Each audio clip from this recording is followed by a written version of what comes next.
Welcome, dear listeners. Tonight's story is a little different from my usual journeys through history. Normally we follow one person, a baker, a servant, a seamstress, through the quiet, weary rhythms of their world. But tonight I thought we might take a slower, stranger stroll through a few different corners of the past. We'll explore the peculiar ways people once sought escape, how power looked through the eyes of men like Napoleon, and a few other curiosities that history politely left behind. Think of this as a midnight wander through the Museum of Human Oddities, where the candlelight flickers just enough to make everything look both fascinating and faintly ridiculous.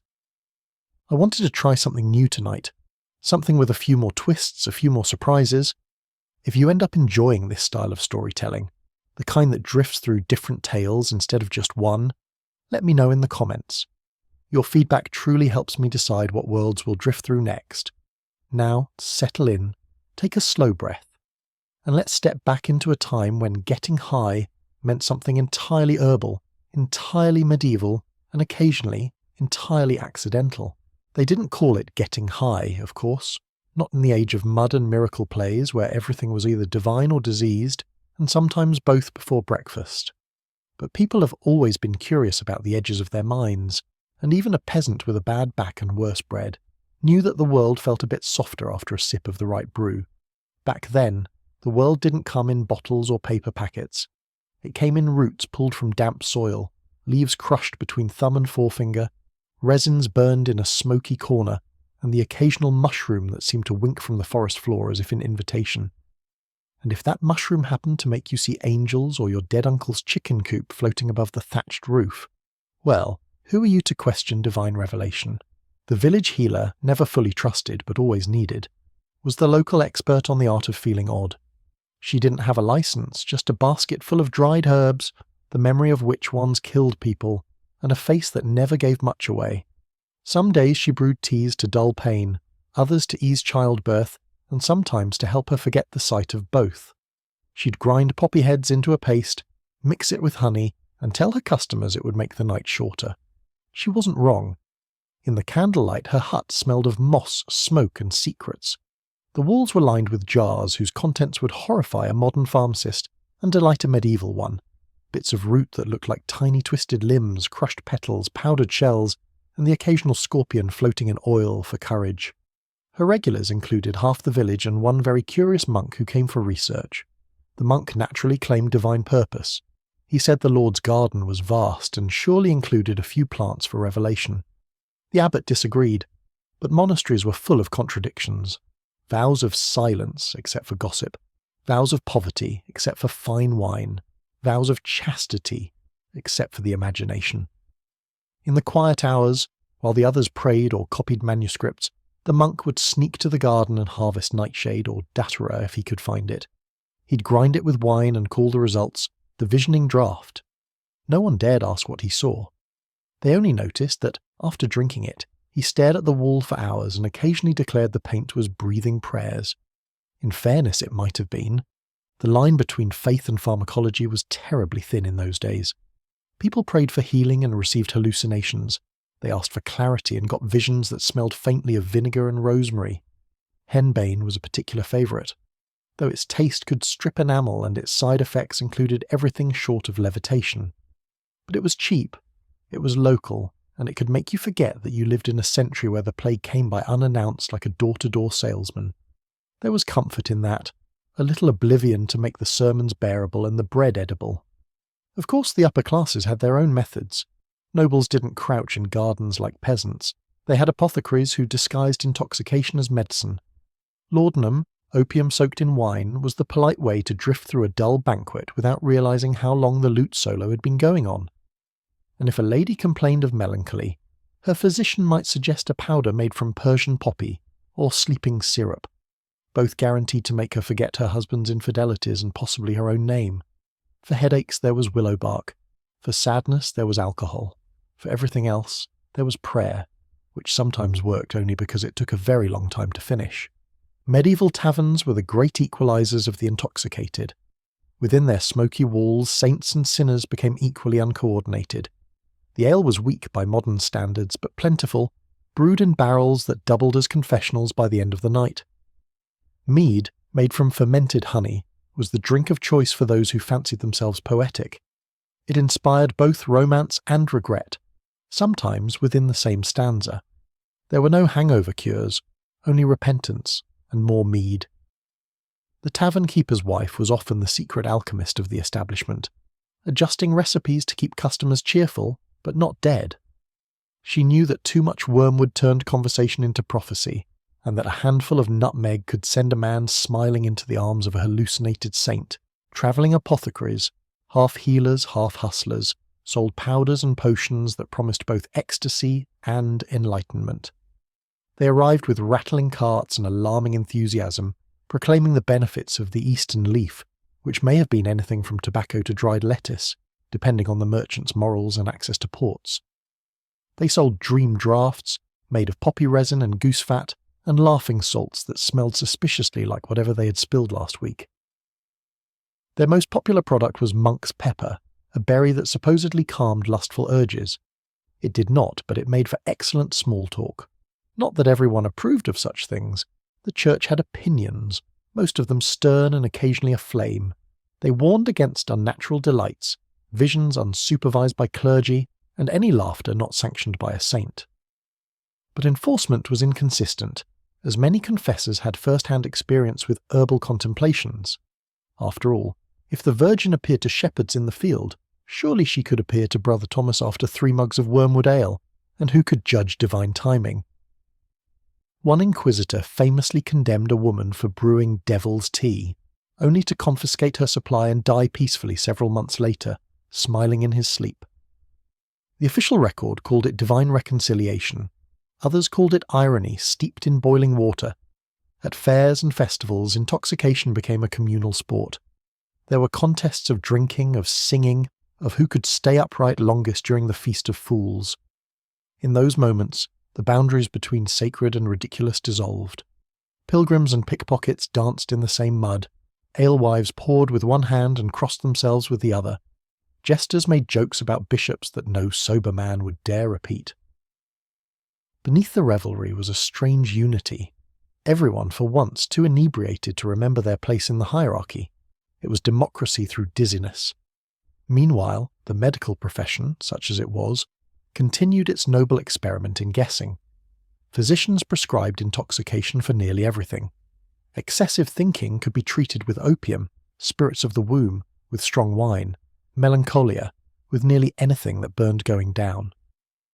Their manuals were less about dosage and more about optimism. They warned that certain herbs might cause fainting, confusion, or spiritual awakening, but rarely which came first. Patients were grateful just to feel anything other than their normal discomfort. Pain was inevitable, numbness was progress. Travelling apothecaries were not the only ones spreading their strange wisdom. Wandering friars, eager to convert both souls and stomachs, often carried herbs for spiritual aid. These aids tended to smell suspiciously like the healer's garden, and left their users either enlightened or extremely ill, depending on the dosage and the season. Many a mystic vision was born not of divine light, but of a poorly identified mushroom. Yet no one dared question too deeply.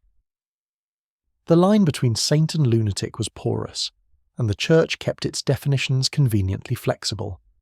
One nun, said to have seen angels dancing on the rafters, was later found to have been brewing her own angelic tea, which included enough belladonna to make an ox sing psalms. She was never canonized, but her recipe survived in the margins of a prayer book, a quiet miracle in itself. There were, of course, those who took these visions as signs of holiness rather than side effects. A shepherd might see the Virgin in the mist after chewing a handful of wild herbs. A pilgrim might hear celestial choirs after licking the wrong kind of toad. The church investigated such claims carefully, meaning they asked a few questions, confiscated the remaining herbs, and declared the experience mysterious but probably authentic. After all, miracles were good for business. Pilgrimage routes thrived on divine rumours, and a few ecstatic shepherds could do wonders for tourism. Meanwhile, in cities where scholars debated everything from Aristotle to the best way to remove fleas, intoxication took a more academic turn. University students experimented with imported powders from the East, opium, hashish, and things so poorly translated that no one could quite agree whether they were medicines or metaphors. A few brave or foolish students wrote treatises on the divine geometry of pleasure before vomiting on their parchments and swearing lifelong devotion to sobriety. Naturally, that vow lasted until the next festival. Even professors were not immune. Some claimed that moderate intoxication opened the mind to God, while excessive intoxication merely opened the door to the street. Mystics and anchorites were the elite practitioners of divine delirium. They fasted, prayed, and breathed in the pungent incense of their own imaginations. Some, like the famous Hildegard of Bingen, genuinely experienced visions that later scholars admired as theology, and others suspected were well-timed migraines mixed with medieval air quality. Others, less lucky, saw only the inside of their cell and whatever their poor diet conjured on the walls. Still, their visions filled manuscripts, and their suffering filled monasteries with a peculiar sense of purpose. One could not argue with results, especially if those results sold relics. The body, as ever, was the laboratory of the soul. When the villagers grew tired of their aches and hungers, they sought bliss wherever it hid: ale, opium, incense, or simply the dizzying joy of not dying that particular week. The priests called it sin, the healers called it balance, and the peasants called it Tuesday. There was no word yet for addiction, only for too much, which was a concept more often moral than medical. And yet some villages began to notice that their wisest men and women were also their most peculiar, speaking softly to invisible friends or claiming to have discovered God in the grain barrel. Perhaps they had. After all, most revelations begin at the bottom of something. Attempts at reform, when they came, were characteristically medieval, part prayer, part punishment, and entirely ineffective. The monks who drank too much were sentenced to fasts that made them hallucinate anyway. The noblewomen addicted to sleeping syrup were prescribed pilgrimages on foot, which ended with new ailments and more prescriptions, and the apothecaries who sold the cures often used their own products for quality assurance. It was a self-sustaining economy of mild poison and perfect faith. Even the flagellants, whipping themselves through the streets to prove devotion, sometimes soaked their lashes in herbal tinctures for stamina. There is no recorded evidence that it helped, but the spectacle was certainly memorable. By the late Middle Ages, the art of intoxication had become as accepted as the art of illumination. Some even claimed it was the same thing. Both required patience, strange materials, and the occasional flash of divine madness. A scribe copying scripture by candlelight might find his hand unsteady after too much wine, but the wobbly letters seemed to breathe, shimmer, and speak. Perhaps the word of God simply preferred a tipsy vessel. And in taverns across Europe, the laughter of the drunk and the chanting of the monk often mingled through the night, indistinguishable in tone if not in intent. Both sought transcendence, and both usually woke up regretting it. Even the doctors, whose job it was to know better, rarely resisted temptation. They prescribed with one hand and sampled with the other. For sleep, they'd say, take a draught of laudanum and prayer. And when asked how much, they'd shrug, until you stop worrying. It was advice that worked alarmingly well, sometimes permanently, but life was uncertain, medicine experimental, and pleasure divine in moderation. That was the theory anyway. By the time dawn came over the thatched roofs and the world's headaches returned, few remembered their revelations clearly. Angels faded back into the rafters, and saints resumed their silence. The peasants went to the fields, the monks to their prayers, the apothecaries to their mixing, and the tavern keepers to their counting. The cycle of intoxication and repentance was as steady as the tolling of the bells, each note a small reminder that, sober or not, everyone in the Middle Ages was just trying to make sense of the long, strange dream of being alive. There were always those who believed that pleasure should be punished, preferably with good posture and bad soup. The ascetics claimed that the body's urges were the devil's ink, and only by starving them could one write holy scripture. Yet even they were not immune to the occasional experiment in sanctified dizziness. One hermit near the Rhine swore he could speak directly to angels after eating nothing but fermented honey and bark for 40 days. The angels, locals noted, spoke mostly in slurred Latin and complained about the noise from the river. Rumours spread of other holy intoxications. In Italy, a brotherhood of masons mixed their wine with powdered mandrake to see the true geometry of God. They didn't, of course, but they did discover how to pass out symmetrically. In England, a nun's vision of paradise turned out to coincide precisely with the side effects of a digestive tonic sold by an enterprising friar. When asked if her revelation might have been medicinal rather than miraculous, she replied serenely, "Does it matter?" It worked. The friar retired comfortably on his profits, proving once again that faith could indeed move markets. By late night, the line between medicine, sin, and social recreation blurred entirely. Monks whispered recipes to tavern keepers. Healers offered confession disguised as consultation. Everyone knew someone who had seen the veil lift after a spoonful of the wrong powder. Even cats, those small, indifferent saints of the medieval household, were said to dance beneath the moon after nibbling on certain herbs, inspiring entire folk tales about witches' familiars flying on ointments. In truth, the only thing flying was imagination, and perhaps a broom or two for dramatic effect. And still, beneath the absurdity, there was something deeply human about it all. The need to slip the tether of constant labour, the craving to feel a moment of beauty or strangeness in a life made mostly of mud, taxes and sermons. When a field hand chewed a poppy pod and saw the sunset melt into gold, that was as close to transcendence as he'd ever come, and who could begrudge him that? In a century where pain was proof of existence, a few stolen hours of forgetfulness might have felt like salvation. The Church eventually codified its disapproval in a series of decrees so long and contradictory that they were effectively an endorsement. "Avoid false pleasures," one bishop wrote, then added in the margin, "except when necessary for morale." Priests railed against excess from pulpits while secretly sipping fortified wine, for the nerves. Even the most devout abbots kept a small jar of holy balm in their quarters, ostensibly for rheumatism but conveniently potent against boredom. The faithful called it hypocrisy, the wise called it survival. As centuries turned and the world crawled toward the Renaissance, the art of intoxication began to refine itself. Apothecaries catalogued their concoctions with the same care scribes gave to saints' lives. Recipes grew ornate, 1 part opium, 1 part saffron, 1 prayer for protection. There were manuals that promised visions without heresy, which mostly meant smaller doses and better ventilation. And yet the goal remained the same, to feel something other than the narrow grind of daily life, to wander a little beyond the boundaries of one's allotted suffering. Even kings were not above curiosity. Court physicians brewed tonics for melancholy monarchs, mixing the finest imported herbs with an optimism bordering on treason. Some rulers became dreamers, staring at tapestries for days, convinced they contained secret kingdoms. Others simply became very calm, which was sometimes more dangerous. A serene king was a suspicious one. Poisoners took note. By the end of the medieval age, Europe had learned nothing and everything about intoxication. The herbs still grew, the brews still bubbled, the visions still came. What had changed was merely the vocabulary. What was once divine rapture became melancholic remedy. What had been sin became science, and what was once a humble peasant's pastime now filled university cabinets. The world grew brighter, but the need remained, an ache for a small escape from gravity. And somewhere, in a crumbling stone hut at the edge of a forgotten village, an old healer stirred her cauldron, smiling faintly as the steam rose. She didn't call it medicine or madness.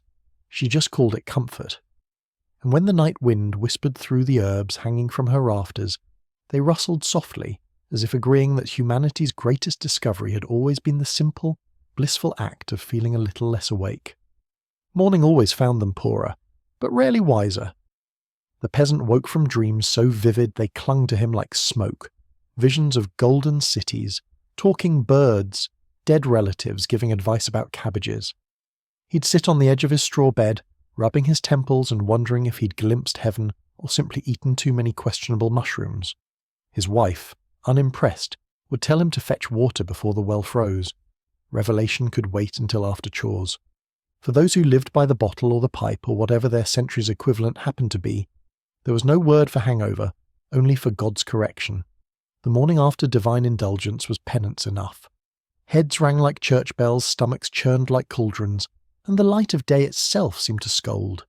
Some swore off herbs and brews entirely, until the next feast day or funeral, which in medieval scheduling amounted to about 48 hours. The cycle of regret and relapse kept the taverns in business, and the confessionals crowded. Dreams were the true harvest of intoxication. Even after the herbs had worn off, visions lingered. fragmented scenes of impossible beauty or terror that mingled with waking life. A cobbler might swear he'd seen his shoes walk away on their own. A miller's wife might recall angels whispering in her ear, only to realise it was the cat demanding breakfast. The boundary between sleep and consciousness blurred so thoroughly that many simply gave up trying to separate them. Why bother? Reality, after all, was only one of many inconveniences. Monks, being more disciplined in their delusions, recorded such dreams in careful Latin. Visio post potionem, they called it, a vision after the draught. They described colours that didn't exist, hymns sung by invisible choirs, and the feeling of floating above their own cells while the candlelight pulsed like a heartbeat. Some theologians debated whether these experiences were glimpses of paradise or the result of a mild poisoning. The official consensus settled somewhere between perhaps and please stop asking. Even withdrawal had its ritual. Those trying to reclaim their sobriety often turned to fasting, whipping, or prayer, which worked about as well as one might expect. The body rebelled in slow motion, trembling hands, feverish chills, and the suspicion that the saints were mocking you from the walls. Some found solace in cold water poured over the head, others in long walks through the forest, muttering apologies to plants they'd misused. The church interpreted these convulsions as signs of possession, and several unfortunate souls were exorcised for what modern science would call a very bad week. But perhaps the strangest withdrawal belonged to the visionaries themselves. Those who had once seen angels found ordinary life intolerably dull. No sermon could match the brilliance of hallucinated light. No choir could rival the celestial music of Datura dreams. Some pretended to still receive visions, unwilling to disappoint their followers. Others simply faded into quiet melancholy, haunted by the memory of ecstasy. In their loneliness lay the seed of every mystic order that followed, a longing not for heaven, but for the feeling of having almost reached it. Meanwhile, ordinary folk carried on, their indulgences modest, and their faith practical. A bit of ale for courage, a puff of smoke for sleep, a small prayer to keep the balance. They didn't ponder the nature of consciousness. They just wanted to dull the ache in their backs and the noise in their heads, and maybe, if fortune was kind, to laugh for a little while before returning to the endless rhythm of toil. In that laughter was something holy, a kind of grace that came not from purity, but from shared absurdity. By winter, the herbs in the healer's rafters had dried to brittle ghosts. The apothecaries' shelves were emptier, the tavern barrels lighter. The world sobered with the cold, but not entirely. There was always some remnant of summer's madness left in the blood, a faint hum beneath the silence. The monk said it was sin, the poet said it was memory, and the old woman by the fire called it the soul stretching its legs. The centuries would roll on, and humanity would find new ways to chase the same feeling. Alembics and syringes, powders and pills, more elegant, less honest. But in the damp heart of the medieval night, when someone chewed a root and saw the stars ripple like molten glass, they were not fools or sinners. They were explorers, stumbling through their own skulls, mapping the geography of longing. And when morning came, they rose stiffly, rubbed their eyes, and went back to the field, leaving behind no testimony but the faint lingering suspicion that for a brief moment they had touched something larger than themselves, and it had laughed softly back. Some said the desire to feel altered was the first sign of intelligence, proof that humans knew they were trapped inside themselves and wanted, just once, to slip out for air. Long before monks gave it Latin names or physicians made lists of symptoms, people understood that the mind was both a room and a prisoner. The right herb was a key. Sometimes it opened a door to heaven, sometimes it dropped you through the floor. Either way, you weren't in the same place afterward. In the monasteries, they began to write about luminous thoughts. These were the gentle awakenings that came not from books but from fumes. A friar might stare into a candle flame until the world blurred, breathing the resin of burning myrrh, and then swear he could hear the language of dust motes. The abbot would nod, as if this were expected, and tell him to write it down before it wore off. Thus were born many manuscripts of uncertain theology and exquisite penmanship, every letter trembling slightly, like it too had been drinking. The peasants, of course, had no parchment, only stories. Around the hearth they spoke of forest spirits that whispered in the wind after one too many sips of green brew. They said the trees could lean closer when you were brave enough to drink from their sap. The children listened wide-eyed, half terrified, half hopeful that one day they might see the woods breathe too. These were not lessons in sin or virtue, but in wonder. The simple education of losing one's certainty for a night and finding it again in the dawn frost. And always, behind every tale of bliss or madness, lurked the same quiet ache. That life was hard and short and mostly mud, but sometimes it shimmered. Maybe it was God, maybe it was chemistry, maybe it was both wearing the same disguise. The villagers didn't debate it. They only knew that after the right draught the stars seemed closer, and even the geese looked philosophical. Scholars in later centuries would call it escapism, but the word feels cruel in retrospect. These were not people running away, they were reaching upward, or inward, with the only tools they had. A handful of herbs, a cup of fermented courage, a few whispered words to make the world a little less solid. They weren't seeking pleasure so much as mercy. The high, if one could call it that, was just the mind's way of remembering it was still alive beneath the weight of obedience and cold stone. In some corners of Europe they began to hold small secret gatherings, half prayer, half experiment. Farmers and healers would share their visions and try to interpret them together, like dreamers comparing notes. Some saw angels, others saw colours with no names. Occasionally someone would see nothing at all and feel cheated, but they kept coming back because it felt good to talk about something bigger than the harvest. Those meetings were dangerous. The church frowned on unsupervised enlightenment, but they kept happening anyway, tucked into barns and cellars where candlelight trembled like a nervous soul. By now even the wind seemed intoxicated, carrying whispers of strange recipes and stranger revelations from village to village. The borders of sanity stretched like old parchment. To some, this was frightening. To others, it was proof that God had hidden a riddle in every plant. The apothecaries just called it business. The recipes for delight were everywhere, though no one dared write them down in full. Every healer guarded her secrets with the paranoia of a prophet. Henbane, belladonna, mandrake, poppy, datura, words that still sound faintly cursed when whispered aloud. Each had its own personality. Henbane for the dreamers, belladonna for the fools, mandrake for the brave, and poppy for anyone tired of remembering. They were plants that liked to be respected, not measured. Take too little and you'd feel nothing. Take too much and you'd see God, but only briefly. Henbane was the commoner's favourite, a scraggly weed that grew near graveyards and carried the smell of damp earth and mischief. Brewed into tea, it made the body feel both weightless and heavy, as if the soul had loosened its shoelaces. Drinkers reported warmth in the chest, humming in the ears, and visions that drifted between sensual and sermon-like. The side effects were equally democratic: blindness, confusion, and the occasional urge to converse with furniture. Still, it was cheap, and that counted for something. Belladonna was trickier, a plant so beautiful it seemed designed to mock restraint. A drop or two of its extract could widen the eyes and soften the heart. 3 drops could stop both.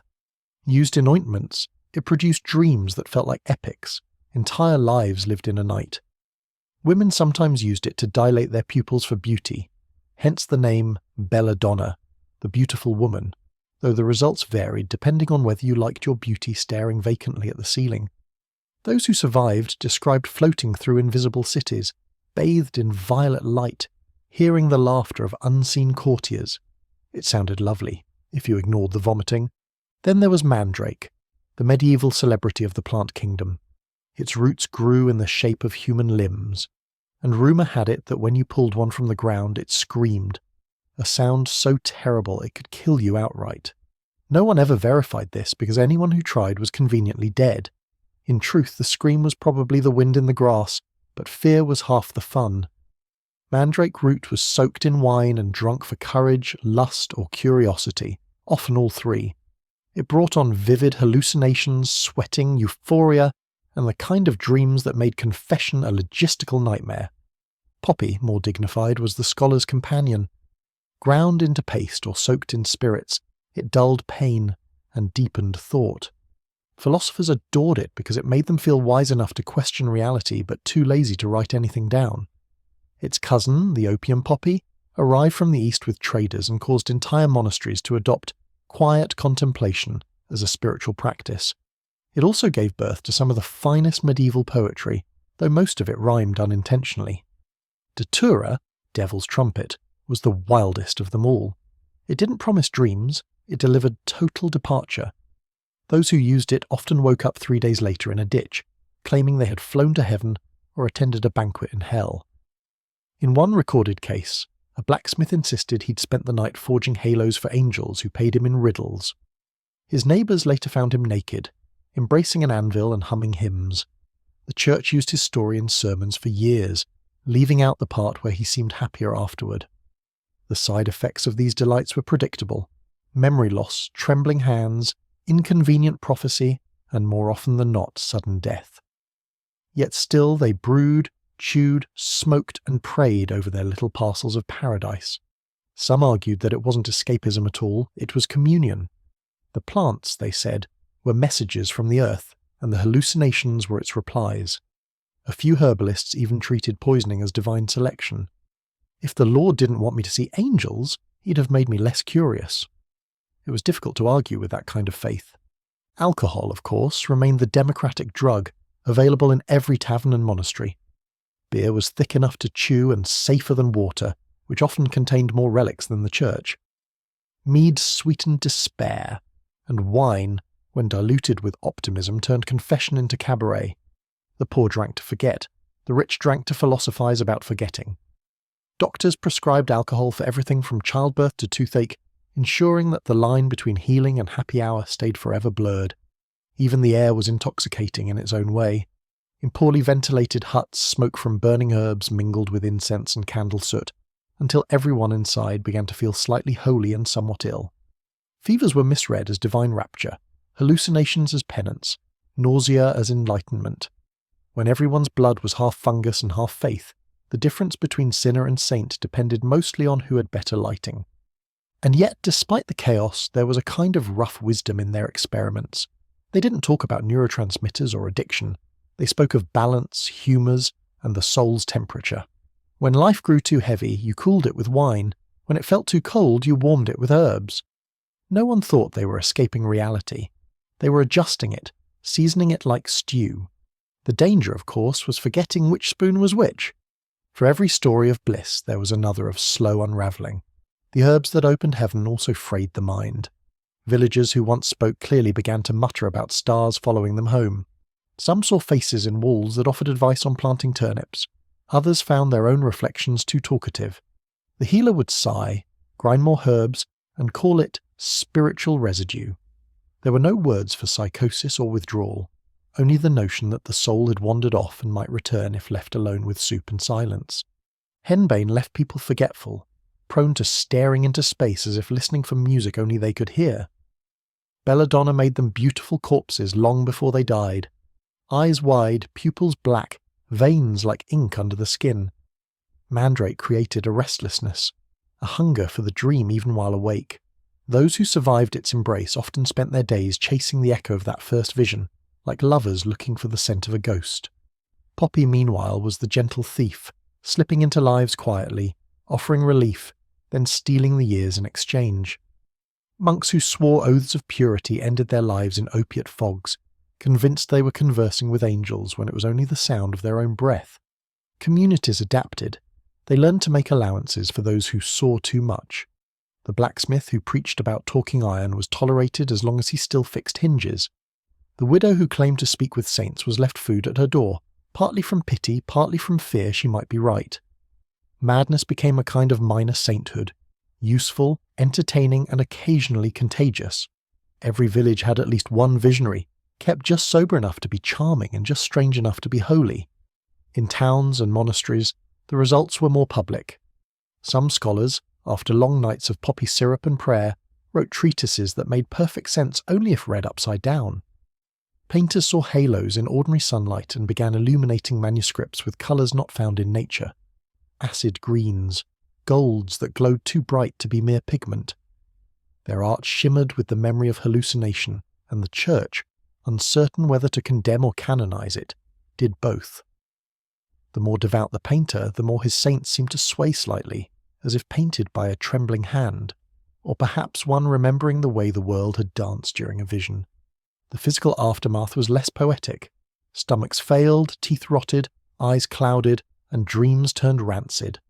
Some healers began keeping lists of plants never to mix again, a medieval version of clinical trials conducted mostly by accident. Still, there was always another herb to try, another theory to test. Pain was the only constant, and if the cure killed you, well, death was cheaper than medicine. Among the nobility, addiction became fashionable. Queens requested sleeping draughts nightly, delivered in silver cups engraved with prayers. Kings drank clarity elixirs before war councils, which explained a great many military disasters. Courtiers experimented with imported powders from the Levant, claiming it improved their poetry. Most simply talked faster and forgot their lines. Physicians, too polite to call their patients fools, coined new terms: divine melancholy, vapours of imagination, humoral excess. The names changed, the results did not. And yet in the small hours after the laughter faded and the dizziness settled, something remained. A quiet knowledge that the veil could lift, even if briefly. That ordinary life, with its aching joints and sermons and endless chores, was not the whole story. Perhaps that was why no amount of church warnings or fatal outcomes could extinguish the appetite for transcendence.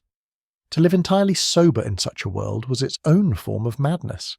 Even those who feared these substances used them in whispers. Anxious mothers rubbed poppy milk on teething infants' gums. Wounded soldiers chewed willow bark until their tongues went numb. Midwives carried mandrake root to ease the womb's temper. Everyone, in some small way, depended on the very plants they cursed on Sundays. Sin and survival were brewed in the same pot. As the centuries crept on, the people who had once sought visions began instead to seek understanding. The alchemists arrived, their workshops reeking of vinegar and ambition. They distilled the old poisons not to get high, but to find truth, though one suspects they sometimes achieved both. They replaced wooden spoons with glass retorts, prayers with experiments, hallucinations with hypotheses. But the hunger beneath it all remained unchanged.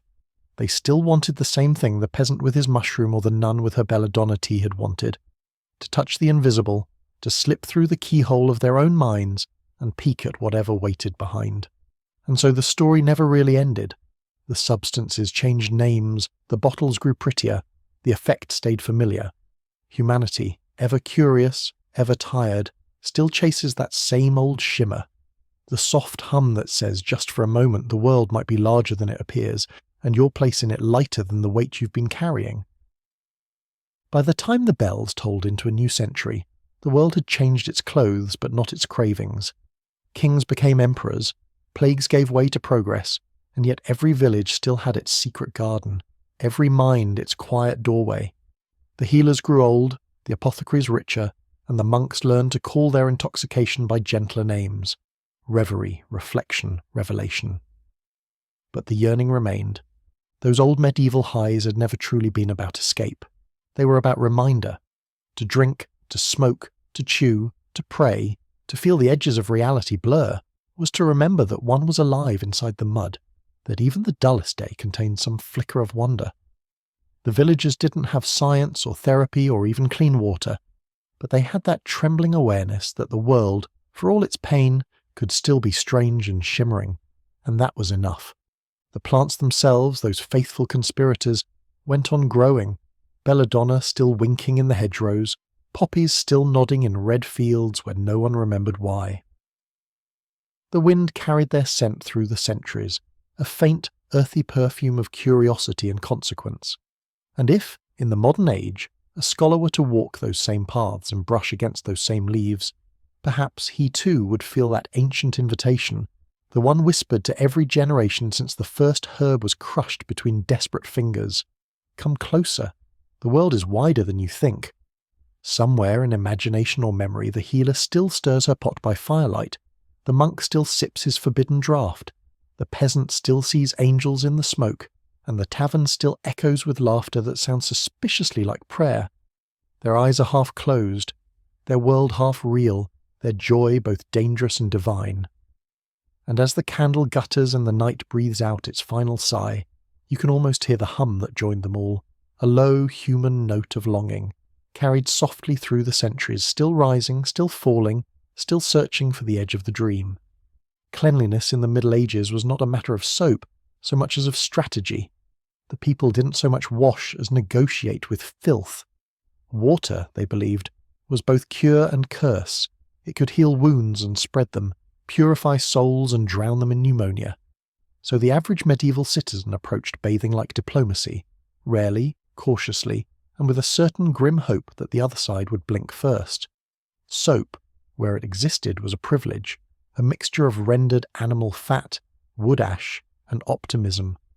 The wealthy imported scented versions from Italy or the Arab world, made with olive oil and perfumes that tried valiantly to disguise what they were, boiled carcasses with better branding. The poor made do with lye that could strip paint off a cathedral door. Washing one's hands in such a brew was less hygiene and more penance. But people were proud of it, and if you still had skin afterward, it was considered a blessing. The truly pious avoided excessive washing altogether. The body, they said, was God's clay, and it was blasphemy to polish it too often. Saints were praised for their odour, not shamed by it. A holy man who smelled faintly of sanctity and strongly of sheep was a familiar sight. There were records of hermits so committed to purity of soul that they never bathed after baptism, trusting one good rinse to last a lifetime. Their followers swore their skin glowed. It probably did, though not from holiness. Bathhouses existed, of course, but they were less about cleanliness and more about gossip, indulgence, and the occasional outbreak of plague. In cities, public baths were social centres, steam-filled caverns where one could hear as much theology as moaning. Priests condemned them, nobles frequented them, and physicians recommended them in moderation, which was the same advice they gave for sin. The bathwater was shared, often unchanged between patrons, a warm broth of skin cells and confessions. People emerged smelling marginally worse but feeling morally refreshed, which seemed to be the point. Laundry followed similar logic. Clothes were soaked in urine collected from neighbours, an early form of community recycling.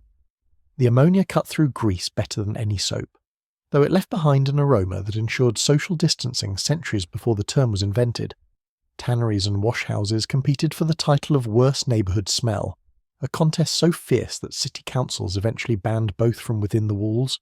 This improved air quality only marginally, as the residents continued to burn anything that didn't cry out when lit. Still, there were moments of misguided innovation. In France, certain monks tried using herbs and wine in their cleansing rituals, reasoning that what purified the soul might also deodorize the flesh. The result was a monastery that smelled perpetually drunk and vaguely floral, a kind of penitential perfumery.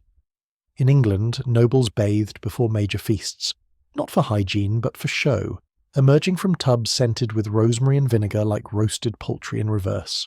Servants were forbidden from sharing the water, but encouraged to reuse it afterward, ensuring that cleanliness trickled down in the most literal way. Most of Europe, however, simply learned to coexist with its own aroma.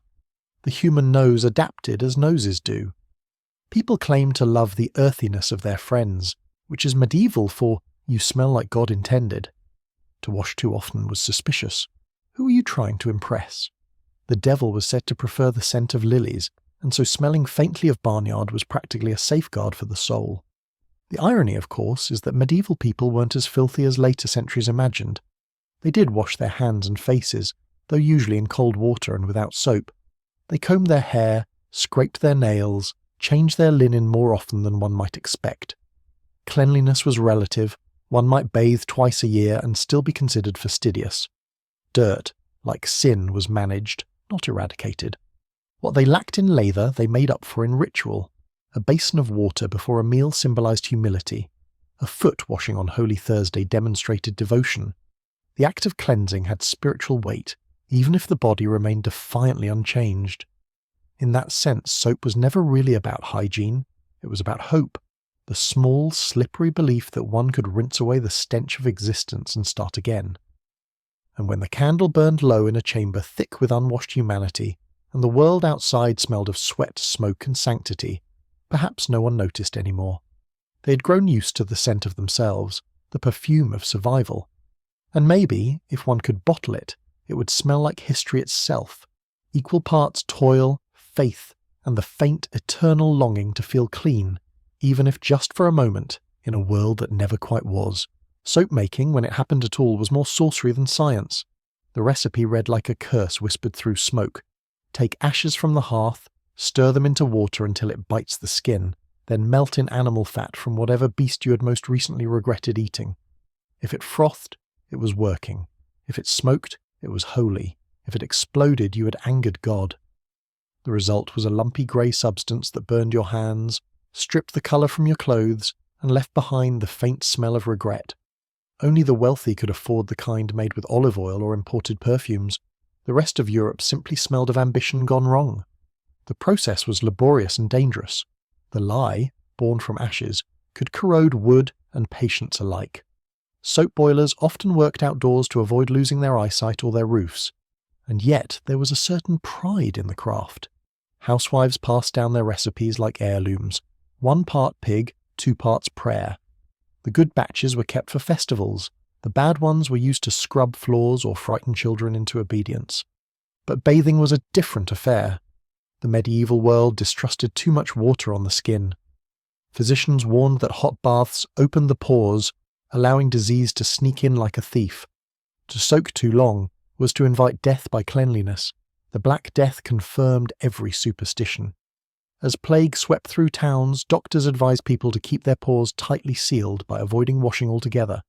Dirt became armour, a crust of defiance against unseen enemies. It did not work, of course, but neither did anything else, and so the unwashed marched nobly into history. In some corners of Europe, bathing became downright scandalous. The bathhouses, once social hubs, grew infamous for moral looseness. Too many candles, too many hands, and far too little supervision. The church wagged its finger and whispered of sin steamed into the flesh. Public baths were closed in the name of virtue, and private ones discouraged as vanity. Cleanliness, once a social event, became a guilty pleasure. The truly devout bragged about their filth the way others bragged about relics. One monk proudly claimed he hadn't washed in 30 years, and that demons feared his odour. They probably did. Across the Mediterranean, however, things smelled entirely different. In the Islamic world, bathing was both a duty and a delight. Soap-making flourished there centuries before Europe caught on. Olive oil, soda ash, and perfumes created a lather so fine it bordered on luxurious. Bathhouses, hammams, were places of cleansing and community, tiled with beauty, fragrant with jasmine and rose. Travellers from Christian lands wrote of them with awe and mild suspicion, certain that anything so clean must be sinful. Europeans borrowed the practice eventually, as they did with everything else they once condemned. The divide between clean and unclean Europe was not just geographical, it was theological. Cleanliness of the body was often considered vanity, but cleanliness of the soul was salvation. To wash too much risked pride, to wash too little risked lice, and so humanity teetered between humility and infestation. Soap itself became a symbol of excess, something imported, scented, foreign, suspiciously pleasant. The humble peasant could not imagine spending money on something that literally washed away. Dirt at least stayed faithful. Still, there were the exceptions. The aristocrats who couldn't resist a scented bath, the scholars who imported Arabian soap and called it miracle ash, the occasional queen who demanded perfumed towels for her hands. These small rebellions against grime were whispered about like sorcery. "She smells of almonds," said one servant in awe, as if the lady had been kissed by angels. Clean skin was exotic, even erotic. It suggested leisure, wealth, and the dangerous luxury of being unafraid of water. Yet for all its filth, the medieval world had its own balance. The stench of humanity mingled with that of animals, wood smoke, and baking bread until it became almost comforting, a collective odour that bound communities together. You didn't notice it because it was everywhere, inside your hair, your clothes, your prayers. To smell like the world was to belong to it. And perhaps that was why soap never quite caught on. To wash too well was to separate yourself from everyone else. As the Middle Ages stumbled toward the Renaissance, the world began to flirt with the idea of being clean again. Cities swelled, trade blossomed, and suddenly the stench of humanity became a civic embarrassment. Italian merchants returned from the East with crates of olive oil soap that foamed like miracle wine and smelled faintly of citrus and civilization. The nobility, ever eager to appear more human than their serfs, began to rediscover baths, preferably private, perfumed, and supervised by artists. Cleanliness was reborn as theatre. The church naturally had mixed feelings. On one hand, soap was suspiciously foreign. On the other, The newly scrubbed faithful made better-smelling congregations. Sermons grew conflicted. Priests preached that washing the body too often was vanity, but not washing at all was pagan. Some concluded that soap was acceptable if used penitently. Lather, rinse and reflect upon one's sins while scrubbing them symbolically away. Confession in foam form. Water itself regained its reputation as a potential miracle rather than a menace. In Italy and southern France, elaborate fountains became public art and quiet propaganda. Stone nymphs and cherubs gushing with reminders that water was now civilized, tamed, Christian. The upper classes built tiled bathing rooms, the walls painted with mythic scenes of Venus rising clean from the waves, an image that scandalized monks and inspired perfumers. The Renaissance had rediscovered the pleasure of skin. Soap-making grew into an industry. The great soap houses of Marseille and Castile perfected their recipes, blending olive oil, sea salt and lye into golden bars that hardened in the sun like edible bricks. Trade routes carried them north, where the colder climates still preferred dirt but were willing to experiment on feast days.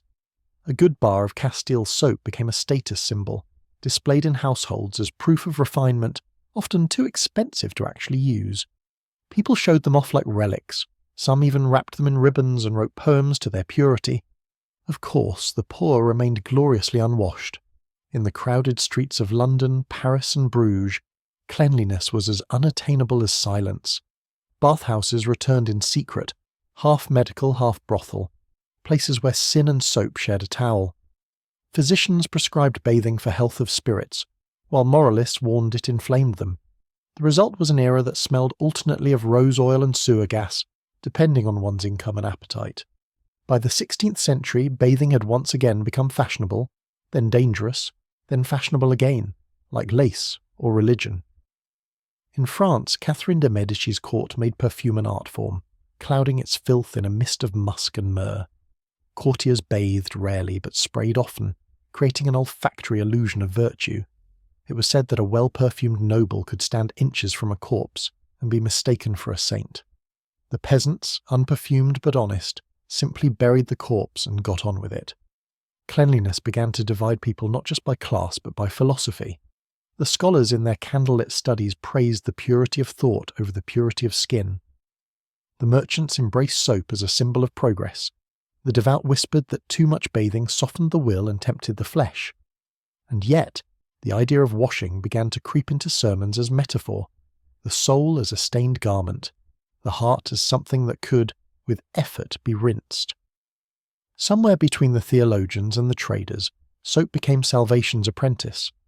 The Renaissance, with its painted angels and marble bodies, reintroduced the idea that the human form could be admired rather than endured. Artists painted nudes so clean they practically squeaked. Patrons began to believe that if one looked divine, one might smell divine too. Water flowed again through marble baths, scented oils gleamed in glass jars, and the world took its first cautious whiff of modernity.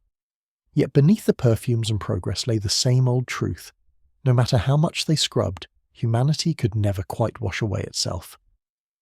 By the 17th century, cleanliness had become a form of theatre, half hygiene, half hypocrisy. The wealthy no longer reeked of toil, but of roses, amber and ambition. To smell pleasant was to imply moral superiority, as though decency itself were perfumed. Soap was advertised, if one could use the word, as both cosmetic and confessional. A clean face suggested a clean soul, which was convenient for those who had neither. The act of bathing, once a sin of indulgence, became a ritual of virtue. It was said that water cooled the passions, steadied the mind, and rinsed away not only dirt but undesirable thoughts. Moralists encouraged it in moderation, of course. Anything that felt too good was suspect. The same sermon that praised purity might still warn against excessive rubbing of the flesh, a phrase that left everyone uncertain where piety ended and pleasure began. The poor, meanwhile, remained the scapegoats of sanitation. Their dirt was blamed for disease, their smell for sin, their sweat for everything else that made the rich uncomfortable.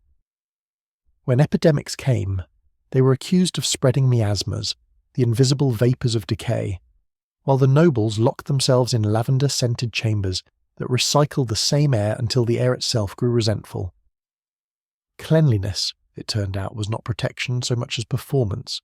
Soap took on national identity, The French swore by their Marseille bars, pale and dignified. The English preferred theirs harder, saltier, and slightly less cheerful. The Italians scented theirs with lemon and myrtle, the Germans with practicality. In every court a favourite fragrance became the ruler's signature, an invisible halo of authority. Kings smelled of cedar, queens of orange blossom, popes of sanctified musk. To approach them was to inhale the hierarchy. But the moral weight of washing never quite rinsed away. Filth became rebellion. The mystics, radicals and beggars who refused the vanity of cleanliness were said to live closer to truth. "The body decays," they muttered. "Why bother polishing the coffin?" Their smell was a sermon of its own. Even philosophers couldn't decide whether dirt was degradation or authenticity. One poet wrote that a bit of dust was proof of living, another that it was proof of sin. Both were probably correct, depending on who had the cleaner hands. Perfume only deepened the confusion. What began as an attempt to mask odour became an addiction to illusion. The nobility learned to hide not only their scent but their secrets beneath layers of ambergris and civet. They carried their sins in small crystal bottles refreshed hourly. A single drop behind the ear could erase the evidence of last night's depravity, or at least confuse it with floral notes. If God could smell, he was surely too polite to mention it. Soap makers became philosophers in their own right, preaching purity in advertisements disguised as prayers. "Cleanse the flesh, and the spirit shall follow," they promised, as though salvation could be achieved with a sponge. But somewhere deep down, humanity knew it was all performance. A bar of soap could remove the smell of the stable, but not the memory of it. The skin might gleam, but the conscience remained pleasantly murky. And so, the centuries turned, and the world grew shinier without ever truly becoming clean. Soap became commerce, cleanliness became culture, and dirt, the great equalizer, retreated only to wait for its revenge. For even as cities gleamed and perfumes flowed, every polished marble bath carried within it the echo of the medieval mud it came from. People still washed for the same reasons their ancestors had prayed, to feel, however briefly, that something could be made pure in a world that never was. By the time the modern age arrived, cleanliness had won the war but lost the point. The cities sparkled, the drains ran beneath rather than through them, and every home had its own tiny altar of soap. The world finally smelled civilized, sterile, perfumed, and slightly afraid of itself. People no longer bathed to wash off labour, they bathed to wash off thought. The filth of survival had been replaced by the residue of anxiety. Medieval filth had been democratic. Everyone shared it, endured it, laughed about it. But modern cleanliness was lonely. Where once the scent of humanity had been a chorus, sweat, wood smoke, bread, manure, and forgiveness, now it was silence and antiseptic. To be clean was to be separate, safe, untouchable. Even the word pure had changed its tone, trading warmth for distance. Soap, that humble child of fat and ash, had ascended the social ladder. No longer a tool, it was a virtue in solid form. Advertisers called it salvation in a wrapper, preachers called it moral discipline, doctors called it science. Everyone agreed it was progress, and perhaps it was. But if the medieval man could look forward in time, he might wonder at the sight of people washing themselves 3 times a day and still feeling unclean. Because the truth that lingered from those earlier centuries was simple. Dirt had always been honest. It was proof that you'd lived, touched, worked, wept. The medievals might have smelled terrible, but they smelled alive. Their filth had weight and meaning. Ours, invisible and chemical, is harder to scrub off. And somewhere, in that faint echo of ash and tallow, you can still hear the laughter of those who never feared a little mud, who prayed, loved, fought, and died in a world that stank but at least admitted it. The candle burns lower, the water stills, and the story fades. Like steam from a bath no one quite trusted. They called him many things: saviour, monster, genius, lunatic, but never small, at least not to his face. History remembers Napoleon as a giant who happened to be compact, a man who stood barely 5.5 feet tall, but cast a shadow over Europe that stretched clear across the century. He began as a Corsican boy with bad manners and a good memory, and by some unholy combination of brilliance, luck, and sheer audacity, he convinced an entire continent that he was destiny in uniform. France, by the time he arrived, was a fever dream with borders. The revolution had devoured its ideals, its aristocrats, and half its sanity. The guillotine was bored, the people were tired, and all anyone wanted was for bread to stop costing the soul. Into this chaos rode Napoleon Bonaparte, a lieutenant with a temper and a talent for making maps bleed. He wasn't just ambitious. Ambition was too small a word. He was possessed, a man who looked at the ruins of monarchy and thought, I could do this better. He began, as tyrants often do, by pretending to save everyone else. I am the revolution, he declared, as though the guillotine had been waiting just for him to finish puberty. He promised equality, merit, order, all the things desperate people mistake for freedom. He took France's chaos, pressed it into formation, and made it march. Soldiers adored him because he slept on the ground beside them, cursed like a stable boy and remembered their names. He made war feel like theatre, death like destiny. Every victory was a sermon, every defeat was someone else's fault. What made Napoleon dangerous wasn't just his genius, it was his timing. Europe was tired of kings who danced and prayed. They wanted one who shouted. Napoleon gave them spectacle. His armies moved like thunder, his speeches like scripture. When he entered Italy, he didn't conquer it so much as seduce it. He looted art, rewrote laws, and left behind the illusion of progress wrapped in the smell of gunpowder. To the French, he was proof that God spoke French after all. To everyone else, he was a short nightmare in a long coat. He was meticulous, almost superstitious about control. Everything had to bend toward him, maps, ministers, even fate. He arranged dinner conversations like military campaigns, deciding in advance which jokes he would win. His personal hygiene bordered on myth. He bathed obsessively but refused perfume, insisting the scent of victory was enough. He wrote letters to his wife Josephine that began like poetry and ended like orders, alternating between desperate love and inventory checklists. Don't bathe, he once wrote her, I'm coming home in 3 days. It was the most romantic thing anyone ever said in French that should not have been. To his enemies, Napoleon was not just a man but a weather system, inevitable, unpredictable, and prone to thunder. He humiliated Austria, rearranged Germany, and made Russia briefly consider the concept of warmth. Wherever he marched, he brought modernization in one hand and conscription papers in the other. He gave Europe roads, schools, and the metric system, which was his way of making sure everyone knew exactly how much of them he'd taken. His soldiers adored him, calling him the Little Corporal, a nickname so affectionate it nearly disguised the fact that most of them died following it into snow or cannon fire. To them, he wasn't merely a general, he was proof that France, and by extension they, could be immortal. His presence could make a man forget frostbite, starvation, or common sense. He was charisma wrapped in calculation, and his empire was held together by that dangerous blend of devotion and denial. But tyranny, like perfume, never stays hidden for long. As his power swelled, so did his delusion. He crowned himself emperor, literally took the crown from the Pope's hands and placed it on his own head, as if to tell God, "You're welcome." He began speaking of destiny the way other men spoke of lunch. His portraits grew taller, his soldiers thinner, and his maps more crowded. Every corner of Europe became an extension of his reflection. Even his sleep was said to be short, as though he feared the world might wander off if he blinked too long. And yet, beneath the marble and medals, there was always the Corsican boy who'd grown up sneered at for his accent and his temper. That insecurity never left him. It merely changed uniforms. Every conquest was a revenge fantasy. Every coronation an argument he refused to lose.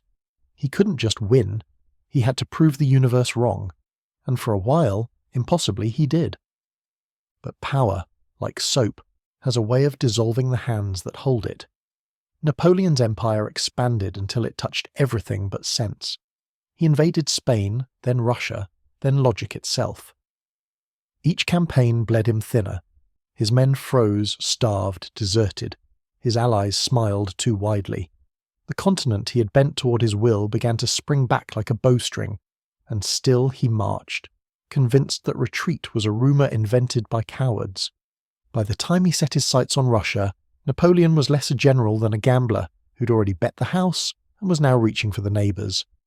The map glittered before him like a roulette wheel, and Moscow was the final number he couldn't resist.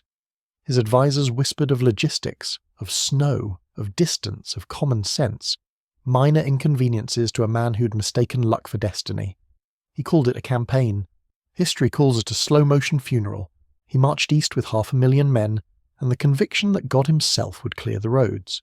The French army moved like a grand parade through misery, boots dissolving in mud, horses collapsing in the cold, officers sketching landscapes because it was the only thing still standing still. The Russians, cunning in their cruelty, simply retreated, burning everything they left behind. Villages vanished into smoke, fields turned to ash, and Napoleon, who loved control, found himself chasing ghosts through a country that refused to exist. When he finally reached Moscow, it was silent, half empty, half on fire, the city itself performing a magnificent act of defiance. He stood in the ruins of someone else's triumph, surrounded by smouldering churches, and realized too late that you can't conquer absence. The frost crept in like an assassin. His men began to die by the thousands, frozen mid-step, faces stiff with disbelief. They burned furniture, corpses, anything that would catch. They called it warmth. History calls it irony.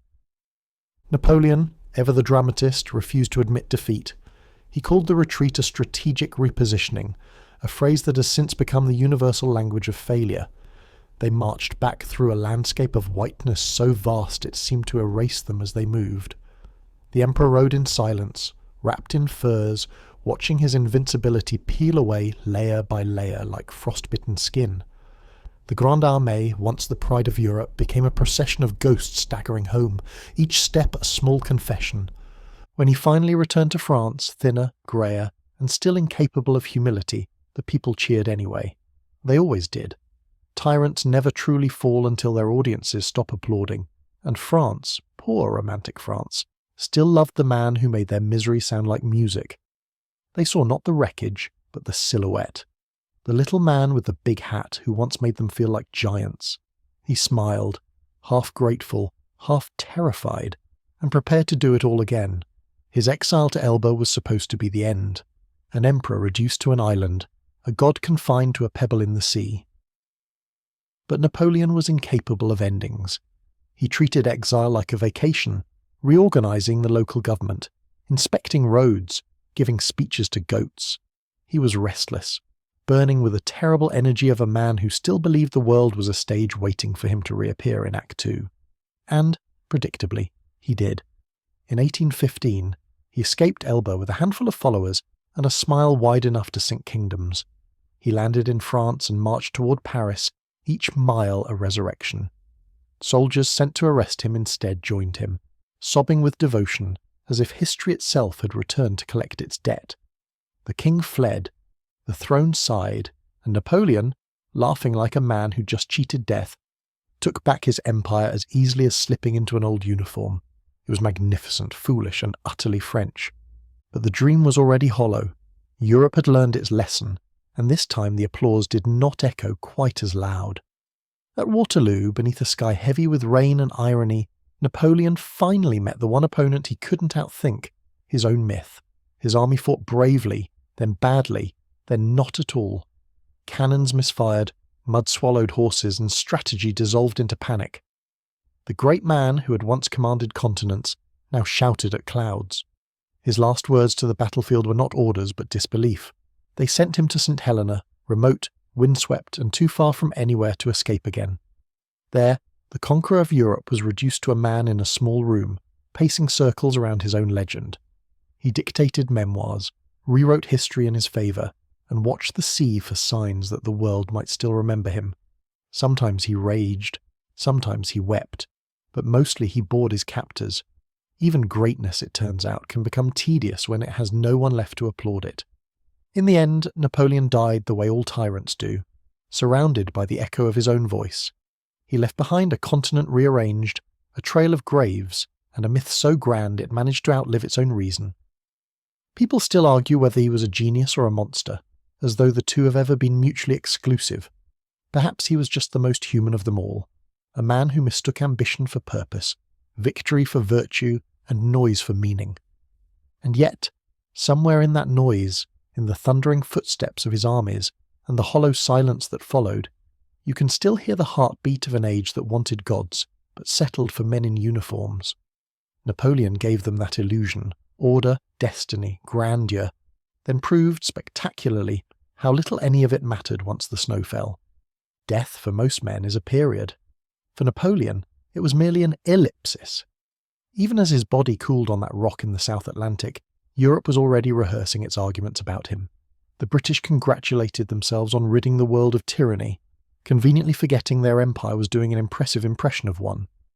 The French split into factions, half mourning their fallen emperor as a martyr of glory, half pretending they'd never liked him to begin with. The truth, as always, smelled faintly of both hypocrisy and candle wax. They buried him on St. Helena in an unmarked grave at first, afraid even his corpse might attempt to come back. His captors described him as restless to the end, pacing, dictating, remembering every slight. He spent hours staring out at the sea, that endless blue reminder that the world had gone on without him. He told his few remaining followers that history would absolve him. It did something far more dangerous. It fell in love with him. Europe, suddenly quiet, found itself missing the chaos.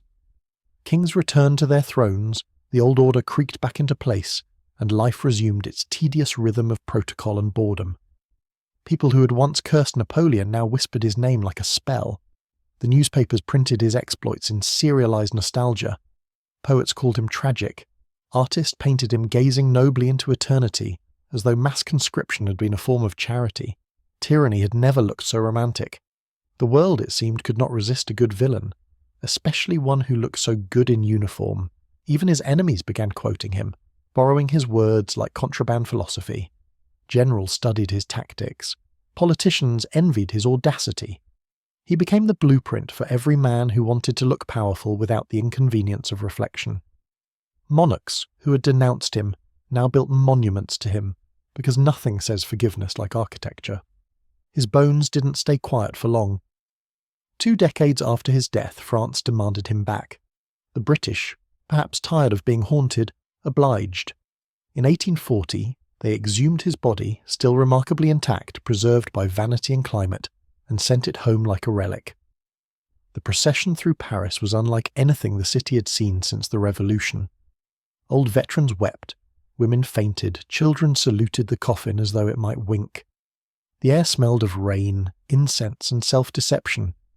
France had not forgiven Napoleon, it had simply missed the idea of him.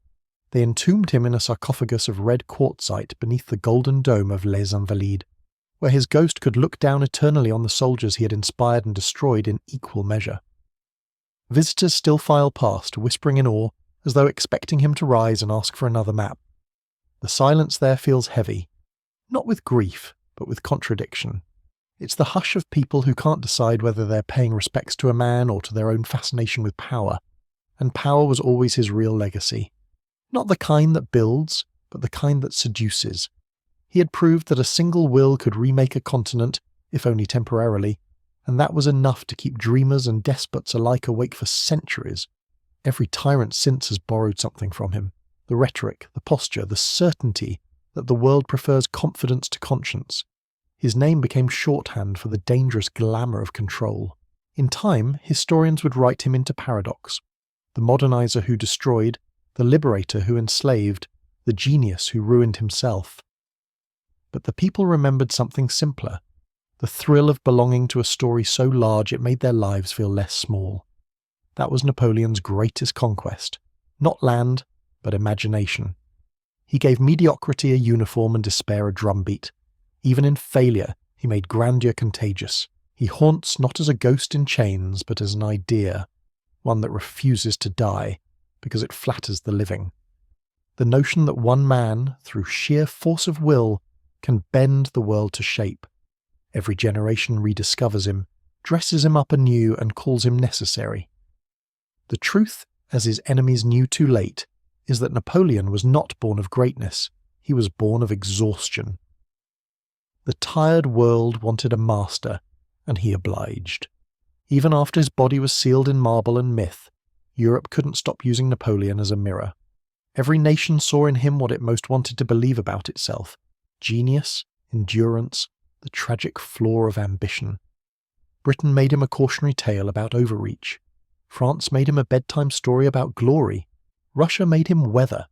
In the taverns, the peasants sang songs about him, half mockery, half mourning. They claimed he would return one day, marching through the fog, his boots clicking like judgment. Some swore they'd seen him already, disguised as a traveller, taking notes on how his legend was aging. Writers adopted him like a fever. Stendhal turned him into romance, Tolstoy into morality, Byron into seduction. Even his critics couldn't resist the gravity of his absurdity. He was everything at once, brilliant and vulgar, cruel and kind, mortal and mythic. To write about Napoleon was to confess fascination with power itself, the same fascination that had made Europe kneel before him in the first place. He had become the perfect ghost, impossible to exorcise because everyone secretly wanted him to stay. Politicians invoked him whenever ambition needed justification. "I do not seek an empire," they'd say, which was precisely what they were seeking. Generals studied his campaigns as if maps could transmit courage through paper. Painters borrowed his profile, poets borrowed his loneliness. He was endlessly recycled, polished and repackaged, proof that tyranny, when done with flair, can outlive all its victims. Every time another leader declared himself misunderstood, somewhere Napoleon smiled in his sleep. Even common people, shoemakers, widows, and schoolboys, kept portraits of him tucked inside drawers.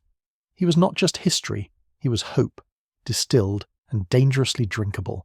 If one man could rise from obscurity and make the world kneel, then perhaps obscurity wasn't permanent after all. His story gave grandeur to the ordinary, which is the most seductive form of poison. The poor saw him as a symbol of possibility.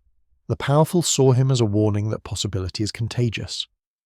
As the decades passed, the world industrialized, electrified, and mechanized. But Napoleon remained strangely alive in its machinery. Every factory foreman barking orders, every bureaucrat rearranging humanity into neat columns, carried a trace of his ghost.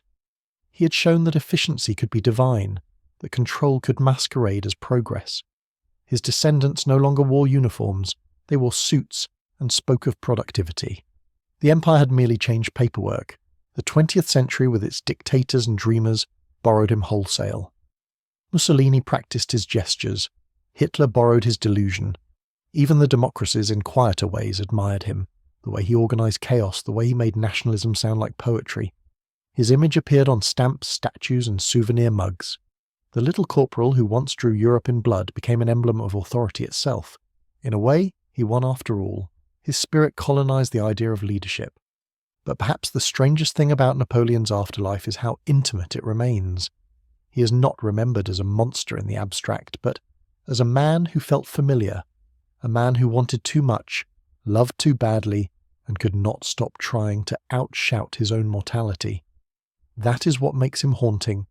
He was not born evil, he was born ambitious, which is far more contagious. His story lingers because it asks an uncomfortable question. What would any of us do if the world suddenly said yes to everything we wanted? As the years turned into centuries, the world became less interested in Napoleon's battles and more obsessed with his mind. Psychologists took him apart like a pocket watch, counting the gears of genius and mania. They called him a narcissist, a visionary, a textbook case of compensatory ambition. The phrase Napoleon complex became shorthand for every small man with a large opinion, as though history had left behind a clinical diagnosis. He had become an archetype, the ego with epaulets. But behind that caricature was something uncomfortably familiar.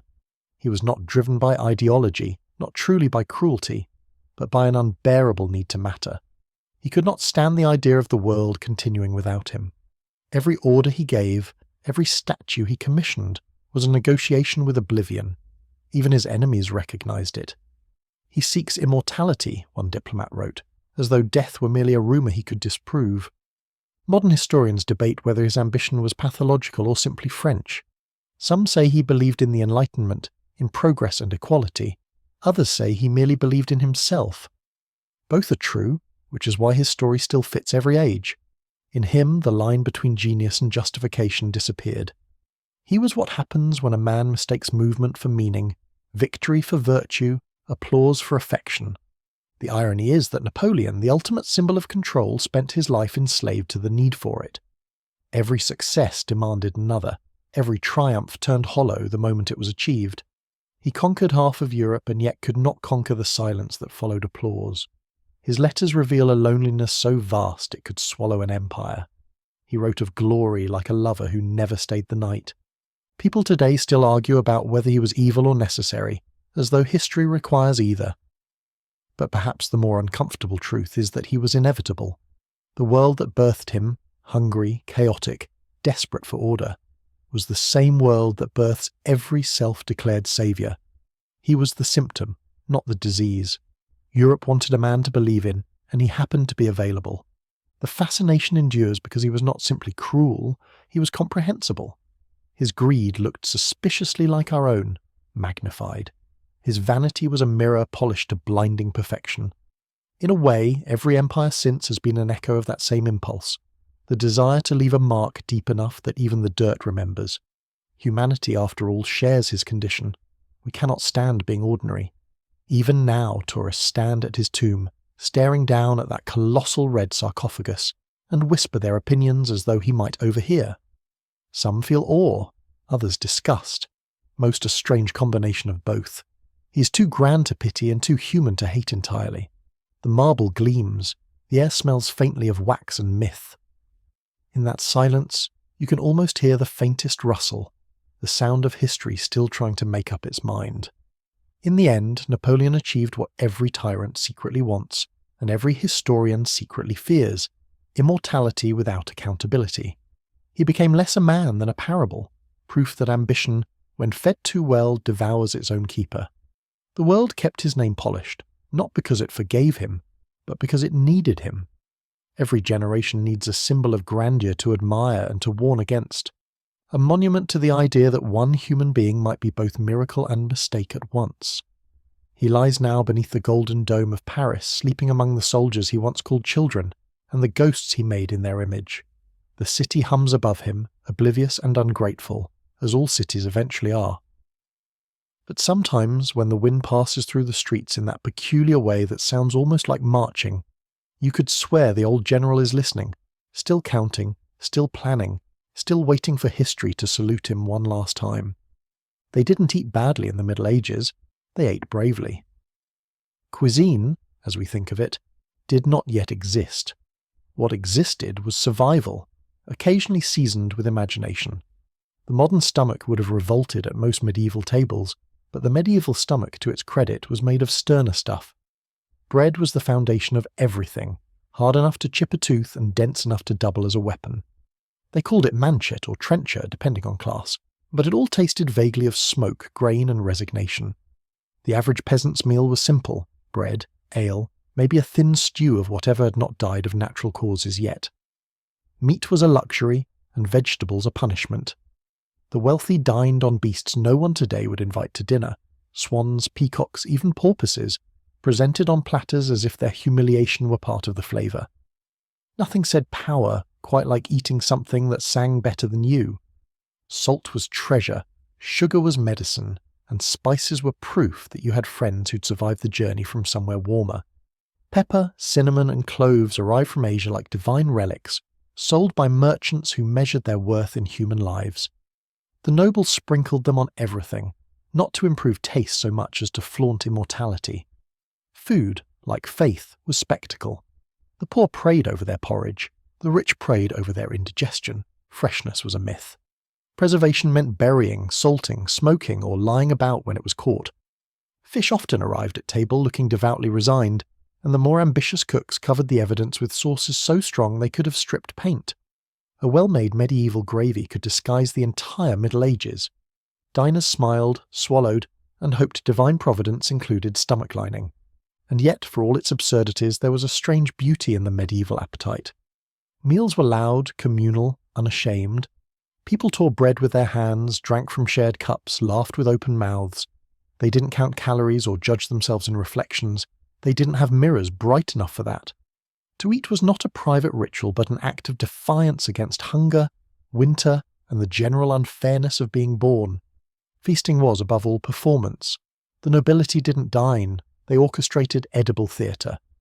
A proper banquet began with trumpets, prayer, and the quiet sound of servants dying inside. Whole animals arrived to table disguised as other animals. Peacocks roasted, refeathered, and posed mid-pride. Pigs stitched with wings. pies that flapped open to release live birds which, understandably, never returned for dessert. The guests clapped, partly out of awe and partly because no one wanted to be next. The centrepiece of every feast was excess itself. Meat dripped with sauces thick enough to hold political secrets. Sugar sculptures rose like tiny cathedrals, only to collapse halfway through dinner under the weight of humidity and hubris. Everything was symbolic. A boar's head for bravery, a swan for purity, a roasted ox for the sheer joy of being able to say we could. Even vegetables, when they appeared at all, were treated like exotic intruders, boiled into oblivion and served as moral instruction. The kitchens that produced these spectacles were infernos of invention. Great hearths roared like Judgment Day. Boys turned spits for hours until their arms ached, and their hair smelled permanently of goose fat. Cooks shouted orders, burned themselves heroically, and occasionally tested sauces on stray cats.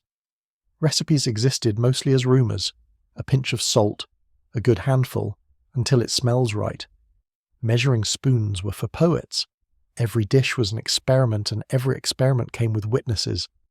Down below, the peasants feasted differently. Their tables were low, their bread dark, their joy unpretentious.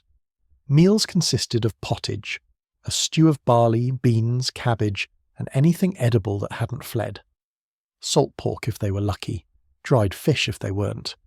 They cooked over smoky fires that seasoned everything with the taste of endurance. For sweetness, they had honey when the bees cooperated, or they just imagined it. Hunger was the best spice, and it never ran out. The nobility, meanwhile, viewed gluttony as both a sin and an obligation. To eat lavishly was to reassure one's subjects that God had, indeed, chosen wisely. Fasting was for monks and the poor. Nobles stuffed themselves under the pious pretext of celebration, which occurred so frequently it could only have been divine. Entire weeks were dedicated to culinary repentance, which meant eating slightly less swan. Some theologians argued that enjoying food too much was sinful, but so was wasting it, so most simply compromised by belching discreetly after grace. Fish occupied a strange place in the medieval soul, holy, symbolic, and suspicious. The church required abstinence from meat on nearly half the calendar, which turned rivers and seas into floating salvation. Herring became the currency of faith. Salted, dried, or pickled beyond recognition, it kept the devout from starving and the less devout from converting. Even in landlocked villages, barrels of fish arrived on carts smelling faintly of both redemption and regret. Lent for most people tasted like compromise. Seasonings were not so much about flavour as camouflage. A good cook could mask anything, from questionable venison to moral decay, with enough saffron or vinegar. Food safety, such as it was, depended less on refrigeration than on optimism. Diners trusted their cooks, prayed briefly, and drank heavily. Ale and wine were safer than water, which teemed with microscopic democracy. Everyone was slightly drunk most of the time, which made survival not only possible but pleasantly blurry. And yet, for all its chaos and questionable hygiene, the medieval table was never joyless. To eat was to participate in creation itself. Every loaf of bread was the product of harvest, hands, and hope. Every stew carried the memory of the last winter survived. They ate with gratitude and laughter because both were cheaper than spices. The table was the hearth of the world, the one place where peasants, priests, and kings performed the same small miracle. They lived another day. Drinking was both necessity and national pastime. Water was unreliable, too democratic to trust. It flowed where peasants bathed and animals repented. So everyone drank ale, from infants to abbots. It was safer, thicker, and slightly less conscious. A pint with breakfast, 2 with lunch, and several more for courage made the world tolerable. The strong stuff was reserved for special occasions, victory, childbirth, or surviving either. In taverns, the air was a cloud of smoke, laughter, and yeast. The line between saint and sinner blurred quickly after the second mug. Wine, on the other hand, was civilization in liquid form. The French and Italians treated it as both sacrament and solution. Even monasteries produced barrels of the stuff, labelling it for liturgical use. Though most monks' liturgies required daily rehearsal. The Church argued that wine represented the blood of Christ, which justified heavy sampling in the name of research. In northern Europe, where grapes sulked in the cold, they made do with mead, honey's revenge against sobriety, or cider that tasted like repentance. Celebrations were where the medieval appetite truly bloomed. Feasts could last days, sometimes weeks, depending on how much food had survived the journey from field to table. At weddings, entire oxen roasted until the fat hissed, and priests offered blessings over barrels rather than chalices. Festivals turned towns into carnivals of cooking, streets filled with the smoke of sausages, spiced pastries and roasting fowl. Jugglers performed, minstrels sang, and everyone pretended famine was a myth. Even death paused politely at the door waiting for leftovers, but famine always came eventually. It was the guest no one invited yet always expected. A few bad harvests, a hint of plague, and the table turned to scarcity. People boiled bark for broth, baked bread with sawdust, and learned the delicate art of pretending grass was garnish. Rats, once despised, became pragmatic. Cats, once sacred, became suspiciously scarce. The wealthy, of course, still dined in candlelight, eating imported luxuries while outside the gates their subjects gnawed theology for comfort. In those lean years, food became myth. People dreamed of bread, spoke of it as if it were a lover who might return. Hunger was democratizing. It levelled castles and cottages alike, though the poor reached the bottom faster. Chroniclers wrote that famine purged sin, as if starvation were moral detergent. The faithful prayed for rain, the practical prayed for soup. When relief finally came, grain from a neighbouring province, fish from the coast, it was greeted with cheers and toothless smiles. Hunger made even mediocrity taste divine, and through it all the rituals of eating persisted. Grace before meals, a nod to the divine, and afterward, sometimes a grim chuckle at surviving another day without exploding. The act of sharing food, however poor, bound people more tightly than politics ever did. In the candlelight, the same faces that cursed the weather could still laugh at burnt porridge. The medieval table, for all its scarcity and smoke, was a stubborn celebration of being alive in a world that tried daily to eat you first. To eat in the Middle Ages was to negotiate with nature. Every mouthful carried memory of droughts survived, of neighbours buried, of bargains made with both priest and pig. There was no guarantee of tomorrow's meal, which made today's morsel a small act of rebellion. Even a crust of bread had the dignity of defiance. Peasants didn't speak of hunger as we do. Hunger was simply a room one lived in, sometimes for months. To complain about it would have been like complaining about weather. Useless, obvious, and rude. The aristocrats' relationship with food was stranger still. For them, hunger was entertainment. They practiced voluntary fasting, a sport of the pious that looked suspiciously like dieting in silk. To abstain from meat was to flirt with sainthood. To abstain from excess was to risk being forgotten. They built entire calendars around appetite. Feast of the Nativity, Feast of the Saint, Feast of the Saint's cousin. Even their restraint came with courses. The line between virtue and vanity was measured in breadcrumbs. Spices, meanwhile, were the social media of their day, signals of status, indulgence, and envy. To serve food without spice was to confess poverty. To serve it with too much was to confess insecurity. The kitchens of the wealthy smelled like a global conspiracy. Pepper from India, cloves from Zanzibar, cinnamon from Ceylon, all arriving by ship through storms and slaughter. A nobleman might never travel 50 miles from his manor, yet dine on the flavour of continents. He would chew a piece of imported paradise while lecturing peasants on modesty. The church's influence lingered over every table. Gluttony was a deadly sin, but so was ingratitude, and dinner often teetered between the two. Priests warned that overeating dulled the soul, though few complained when invited to supper. Monasteries brewed ale for medicinal purposes, which conveniently required ongoing testing. Fasting became fashion. Some saints starved themselves into legend. Others were force-fed by well-meaning abbots who feared explaining to God that holiness had perished of hunger. In the villages, markets were the heartbeat of appetite. Rows of stalls under grey skies, the air thick with voices, smoke, and livestock optimism. Sellers shouted the virtues of their wares, each lie more sincere than the last. Cheese aged in ways both divine and criminal. Pies bulged with mystery meats that defied taxonomy. Housewives haggled, children stole, dogs loitered for miracles. The smell was overwhelming. Sweet rot, dung, spice, sweat, and the faint perfume of survival. To walk through a market was to inhale the Middle Ages in a single breath. Winter was the enemy that returned every year wearing the same grin. Cellars brimmed with salted meat and barrels of ale, and people prayed the food would last longer than the cold. The rich lit fires, the poor lit candles and hope. When the stores ran low, communities banded together, sharing what remained in potlucks of desperation. A stew made from turnips, onions and humility might simmer for days, refilled with whatever luck offered. By the time spring came, people swore they could taste sunlight. The great irony of the era was that the further one climbed the social ladder, the worse the digestion became. Nobles ate for sport, peasants for need, monks for penance. Everyone suffered equally afterward. Medicine blamed imbalanced humours, a theory that boiled down to "you shouldn't have eaten that." Remedies included vomiting, bleeding and prayer, sometimes in that order. There were no clean plates, no leftovers, and no lessons learned. Yet somehow, across centuries of famine, feast and flatulence, humanity managed to endure. To eat in those times was never just to fill the belly. It was to acknowledge one's place in the grand, inconvenient hierarchy of existence.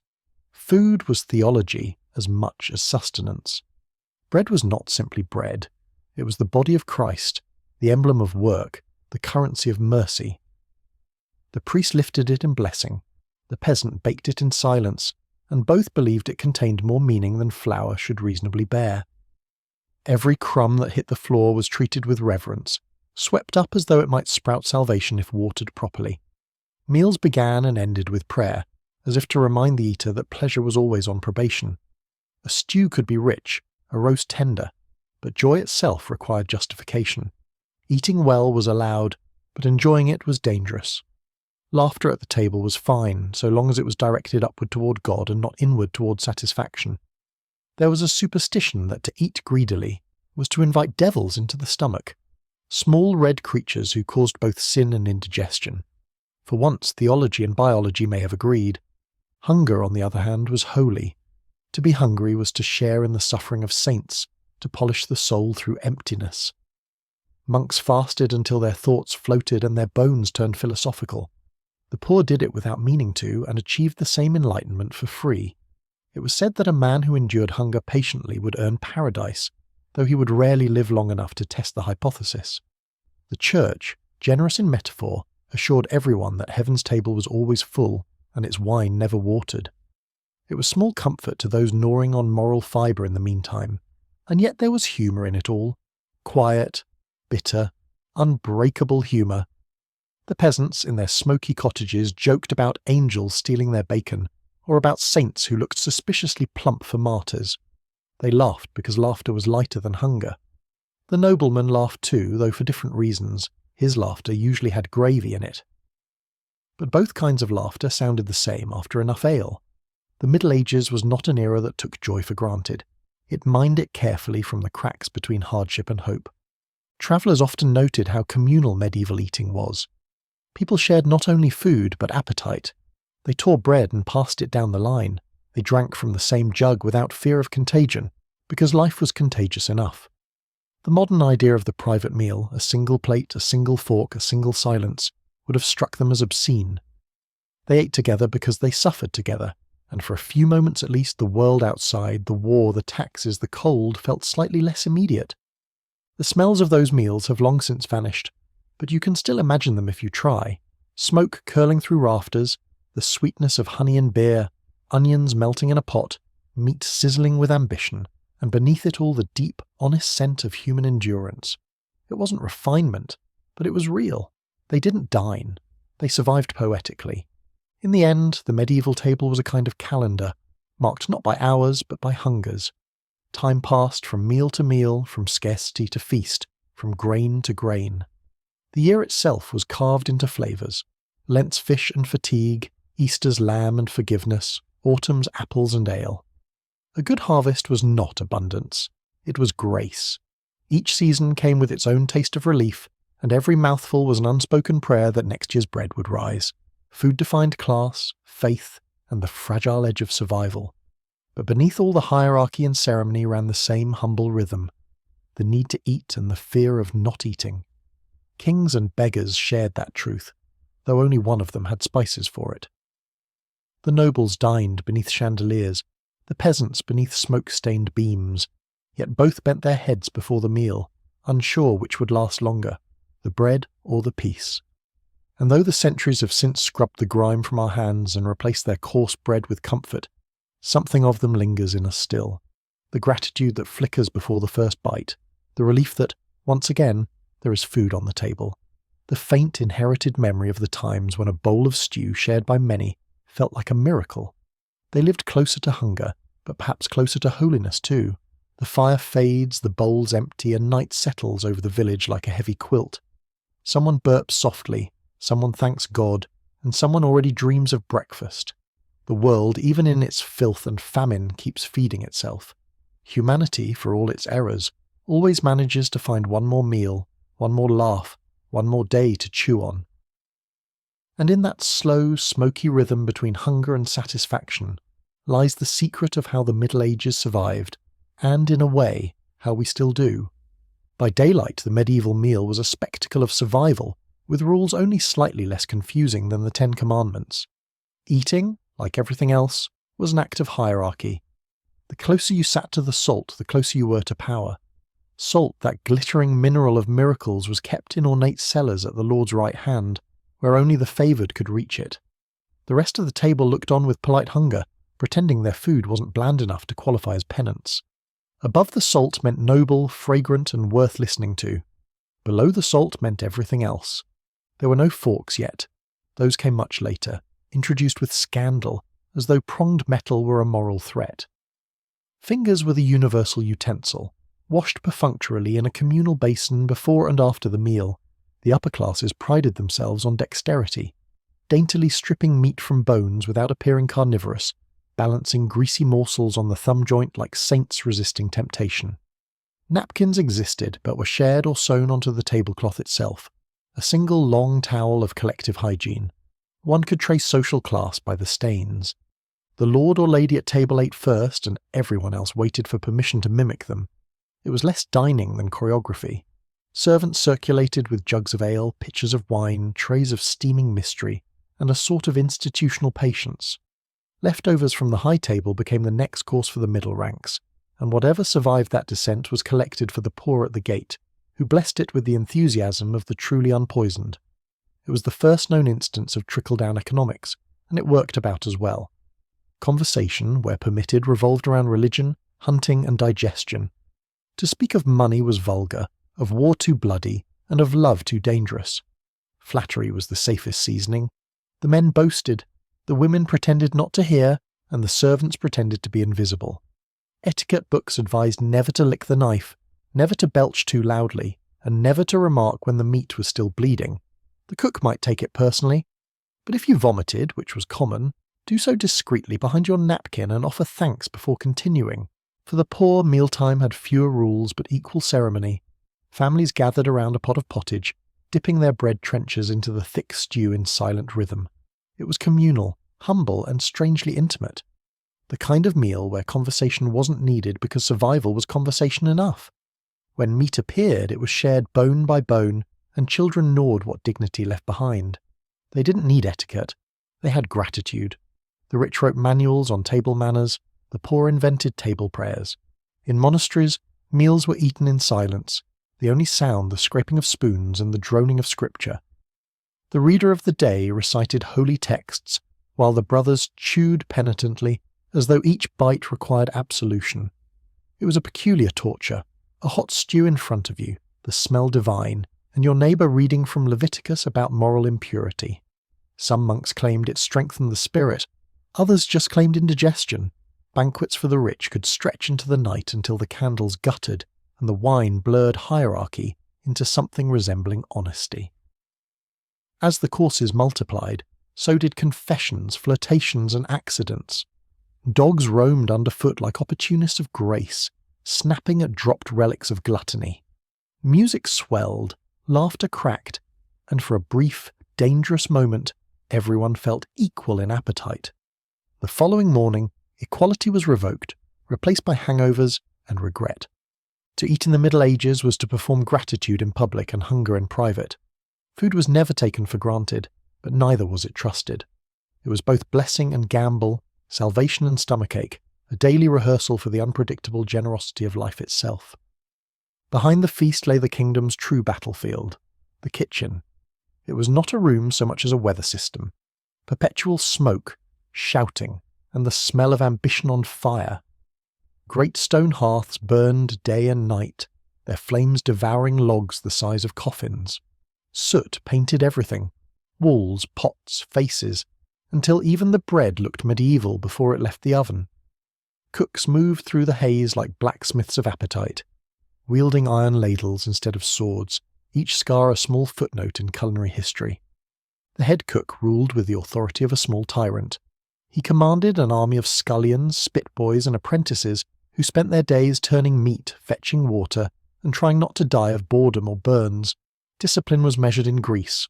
One wrong move, a sauce too thin, a roast too dry, and the wrath of the kitchen descended like divine judgment. Yet there was pride in surviving it. To feed 100 people without poisoning half was considered sainthood with a ladle. The ingredients arrived in a parade of confusion. Live geese honking, barrels of eels writhing, baskets of herbs that still had opinions about sunlight. Everything had to be plucked, gutted, pounded, or persuaded into submission. Fish were clubbed, poultry scalded, dough beaten as if confessing sins. Recipes were suggestions from God, open to interpretation and desperate prayer. There were no thermometers, only instinct and smoke patterns. Cook until done was the rule of thumb, and done was whatever didn't fight back. Kitchens doubled as laboratories. Alchemists in aprons experimented with combinations of vinegar, wine, and hope. New sauces were born by accident, some legendary, others lethal.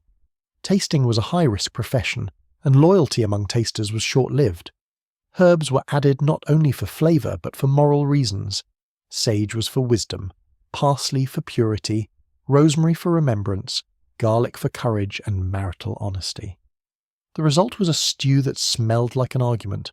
Servants never dined with their masters, but they ate around them. After the feast the scraps came back, gnawed bones, half-chewed bread, and puddles of sauce that still counted as fortune. The servants scraped the leftovers into pots, called it supper, and ate standing by the fire. It was greasy, haphazard, and better than famine. The cooks themselves rarely tasted their own triumphs. By the time the last dish left the hearth, hunger had been replaced by exhaustion. Still they licked their fingers secretly, a small smoky rebellion against class and calorie count. The kitchen was also gossip's capital. News travelled faster through pots than through couriers. Which lord had quarrelled, which lady was expecting, which bishop had ordered more wine than wafers, all simmered along with the stew. Secrets were stirred, not spoken, and everyone knew that a clever cook could ruin reputations with salt instead of words. If politics were a banquet, the kitchen was its conscience. By night, when the embers dimmed and the last platter was scrubbed, the scullions lay on the floor among barrels and bones, dreaming of bread that wasn't burnt, and masters who said thank you. The hearth still glowed faintly, the air thick with the perfume of fat and ash, a scent that lingered in their hair and history alike. They didn't call it cuisine, they called it work, and somehow, between prayer and panic, they kept civilization fed. Every medieval kitchen doubled as a clinic, because the boundary between healing and eating was as thin as a soup broth. The physician and the cook often worked from the same shelf of ingredients. One prescribed what the other accidentally cured. Spices were medicine, herbs were theology, and wine was the answer to both questions and regrets. To the medieval mind, the body was a stew of humours, blood, phlegm, yellow bile and black bile, and every meal was a chance to stir the pot in one's favour. Garlic was the commoner's doctor. It was swallowed for colds, rubbed on wounds, and hung above the door to keep out both demons and debt collectors. Onions were said to strengthen courage. Parsley freshened breath, and possibly the soul. Vinegar purified, honey healed, salt preserved not only meat but morality. A clove of garlic in the shoe supposedly protected travellers from plague, though it mostly protected them from companionship. Medicine was simple. If it burned, it worked. Doctors, when consulted, recommended diets according to temperament. Melancholic souls were advised to eat sweet things, the choleric, cooling herbs, the sanguine, something humble and unexciting, preferably boiled. The truly unlucky were prescribed boiled water and prayer. Hospitals served porridge, broth, and despair. Recovery depended less on treatment than on whether you were important enough to be given chicken. The poor healed or didn't. The rich wrote about it either way. Superstition flavoured everything. Some foods were blessed, others whispered too. Eggs were thought to contain life's secret, too sacred to waste but risky to hoard. Bread baked unevenly meant gossip in the village. A pot that boiled over foretold company, which in a hungry world was either a blessing or a siege. People hung herbs in doorways, carved symbols into loaves, crossed themselves before tasting new ale. They didn't eat to live, they ate to bargain with fate. The clergy insisted that appetite itself was dangerous, that the devil hid in sauces and desire lurked in roast meat. They warned against the sin of gluttony but kept excellent kitchens. Monks brewed beer for strength, which they claimed was spiritual, and concocted herbal tonics that conveniently smelled like brandy. The church, for all its warnings, understood that holiness sat easier on a full stomach. Pilgrims who'd walked 100 miles were welcomed with bread and wine before confession. Sin could wait until after supper. For the ordinary soul, every meal was both medicine and metaphor. A bowl of soup might treat a cough, mend a heart, and restore faith in humanity, all depending on who made it. Food was the language of care long before prescriptions existed. Mothers measured health by appetite. Lovers measured affection by portion. If someone fed you, they were saving your life in increments. The medieval diet may have been questionable by modern standards, but it worked well enough to populate the next generation of skeptics. People learned early that healing came as much from the table as from prayer, and sometimes the prayer worked better when whispered over stew. In a world where the physician's cure cost a cow, and the cow was the cure, survival demanded creativity. And perhaps that was the truest medicine of all, finding comfort, however humble, in whatever could still be chewed. Food in the Middle Ages was never neutral. It carried intention, consequence, and confession. Every bite said something about who you were, who you weren't, and who you hoped God thought you might be. A lord's feast declared power, a monk's bowl of beans declared humility, a beggar's crust declared endurance. The act of eating was not just survival, it was testimony. Each mouthful whispered, "I am still here," and in a world forever teetering between war, plague, and divine mood swings, that was miracle enough. The appetite itself was suspect, as all strong emotions were. Desire belonged to sin unless carefully supervised. Pleasure, especially pleasure of the flesh, was considered suspiciously efficient at bypassing prayer. Theologians warned that too much satisfaction at the table might awaken darker cravings, as though a second helping of goose might somehow lead directly to adultery. And yet, even bishops enjoyed a good meal. They just called it fellowship. The word was useful that way. It covered both communion and gluttony depending on the size of the plate. Still, the hunger for more was not merely physical. The medieval mind lived on metaphor as much as bread.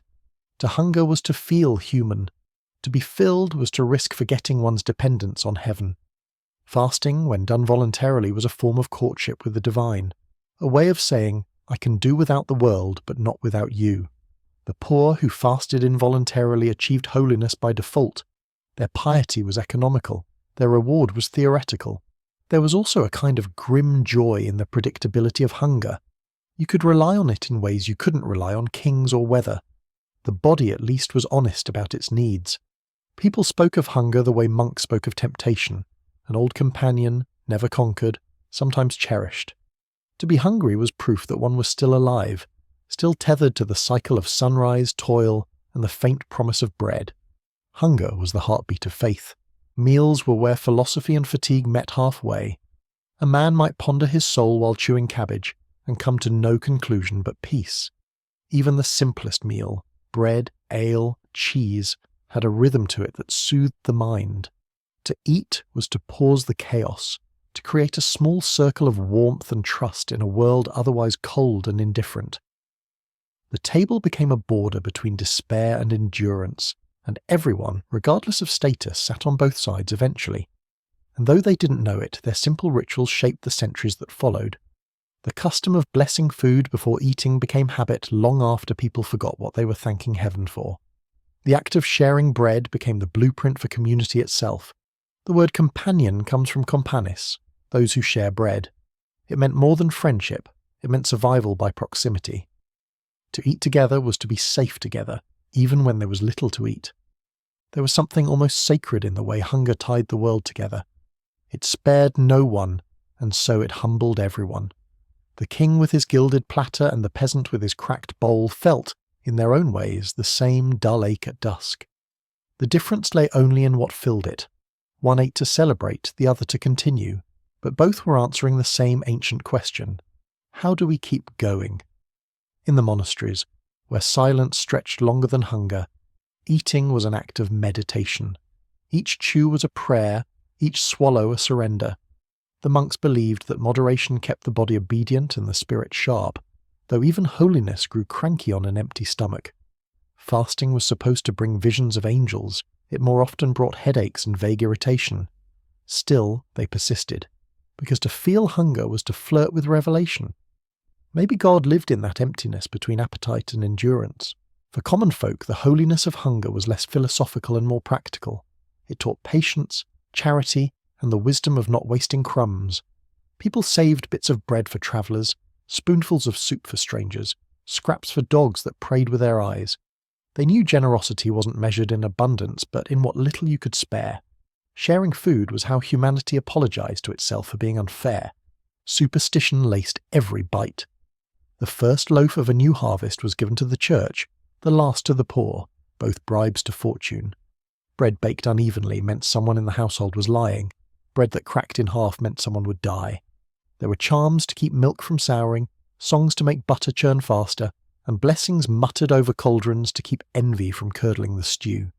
People didn't separate nourishment from magic, they trusted both equally. Even the smell of food was a language. A pot simmering in a cottage meant survival. The same smell wafting from a castle meant indulgence. For travellers on cold roads, the scent of roasting meat was a promise of warmth and humanity just ahead. And for those who had nothing, that smell was a kind of prayer in reverse, hope made visible through someone else's comfort. It reminded them that the world still contained generosity, even if it didn't always include them. And somewhere in that mixture of holiness, superstition and appetite, the medieval world found its rhythm. Hunger was not the opposite of faith. It was its engine. Every fast led to a feast, every feast to repentance, and every meal to gratitude that the balance had not yet tipped toward famine. To eat was to believe, even when belief was all that flavoured the broth. They believed that what went into the body shaped what came out of the soul. A man who ate too fast was impatient, one who salted too much was proud, and one who refused meat entirely was either saintly or mad, sometimes both. Meals were mirrors, and the faithful looked into them carefully, hoping to see something worth forgiving. A lord's table groaned under the weight of proof that God favoured him. A peasant's bowl, half empty and steaming faintly, proved that God still noticed him. Between those two certainties stretched all of Europe. The rhythm of hunger and eating defined life's calendar more than bells or battles ever did. Dawn began with the smell of porridge, dusk with the sound of pots scraping clean. Even famine had its rituals, the quiet division of a crust, the whispered promise that spring would come again. When crops failed, people ate their way backward through the year, grain first, roots next, bark last. And still, when the first green shoots returned, they knelt and blessed the soil with greasy hands, as if apologizing for doubting it. There was poetry in their patience. They treated the act of waiting for bread to rise as proof that time itself could be trusted. Each loaf was a small covenant between earth and endurance. The smell of baking, smoke and grain and faint sweetness, must have felt like hope breaking open. They didn't call it comfort food. They called it breakfast, and it was enough. Even the way they broke bread carried meaning. The host tore, not sliced, because knives were for violence and meals were for forgiveness. The tearing made sharing easier. Each fragment of bread held fingerprints, proof that it had passed from one living hand to another. The bread became history before anyone took a bite. Perhaps that is why they prayed before eating, not because they were certain of God, but because they were certain of gratitude. In great halls and humble huts alike, food pulled people briefly out of time. Between one bite and the next, wars, debts, and doubts fell silent. The spoon scraping the bowl was a heartbeat. The swallow a sigh that said, "We remain." For a few stolen moments, everyone believed the same gentle heresy, that the world, however cruel, might still be kind enough to feed them. And then the plates emptied, the fires dimmed, and life began again. Hunger would return tomorrow, as faithful as prayer, as patient as the earth. But so would the bread, and the laughter, and the shared warmth of bodies in a room that still smelled faintly of smoke and salvation. The story of food in the Middle Ages was never confined to the table. It began far from the hearth, on roads where carts creaked beneath sacks of grain and hope. Entire empires rose and fell over the question of dinner. A good harvest could make a kingdom merciful. A bad one could make saints forget their prayers. Grain was gold, and gold was merely its receipt. Wheat bought crowns, oats fed armies, and barley brewed the courage to use both. The great wars of Europe were waged as much for bread as for glory, though the poets politely omitted that from their rhymes. Markets were the arteries of this hungry body.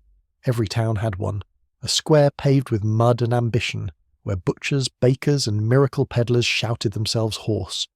The air was a collage of smells, smoke, dung, onions, beer, and whatever optimism was roasting that day. Bargaining was ritualized theatre. Buyers and sellers argued not to agree but to prove they still had breath. Money was scarce, so trade often leaned on the ancient faith of barter, a sack of grain for a chicken, a loaf for a secret, a kiss for a cabbage if times were particularly lean. Merchants carried the world's flavours on their backs.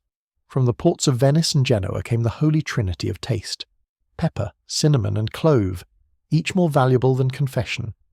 Men sailed halfway around the earth to deliver a handful of spice that could disguise the smell of last week's mutton. They returned rich, sick, or both.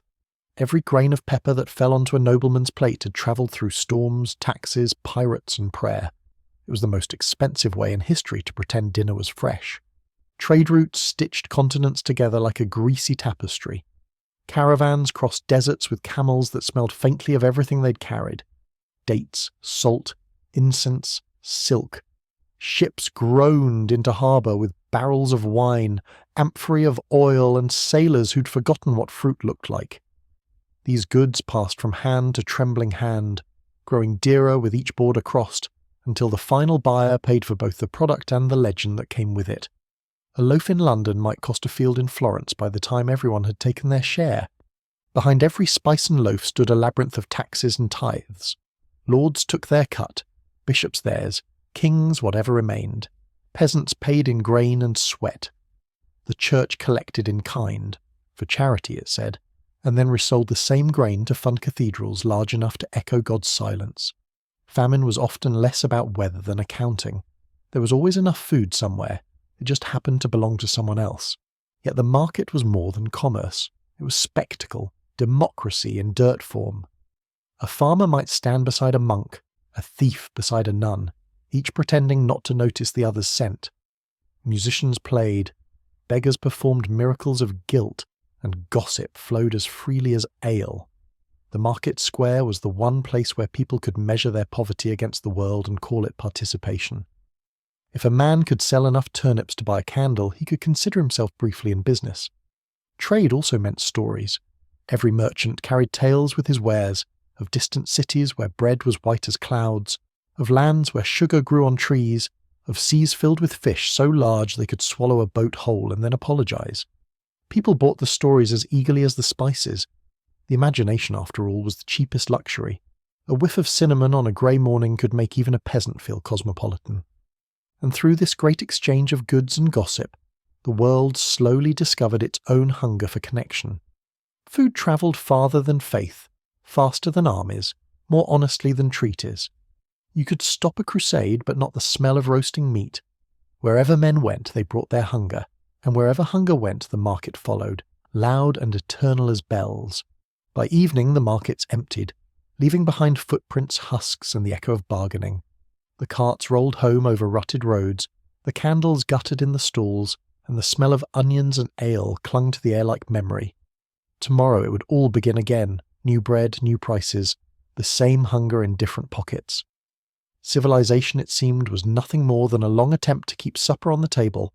The miracle was not abundance, but persistence. Every famine that scoured the land left survivors stubborn enough to plant again. Every tax, every plague, every war that threatened to starve them only taught them new ways to coax life from exhausted soil. They tilled, traded, begged, and believed.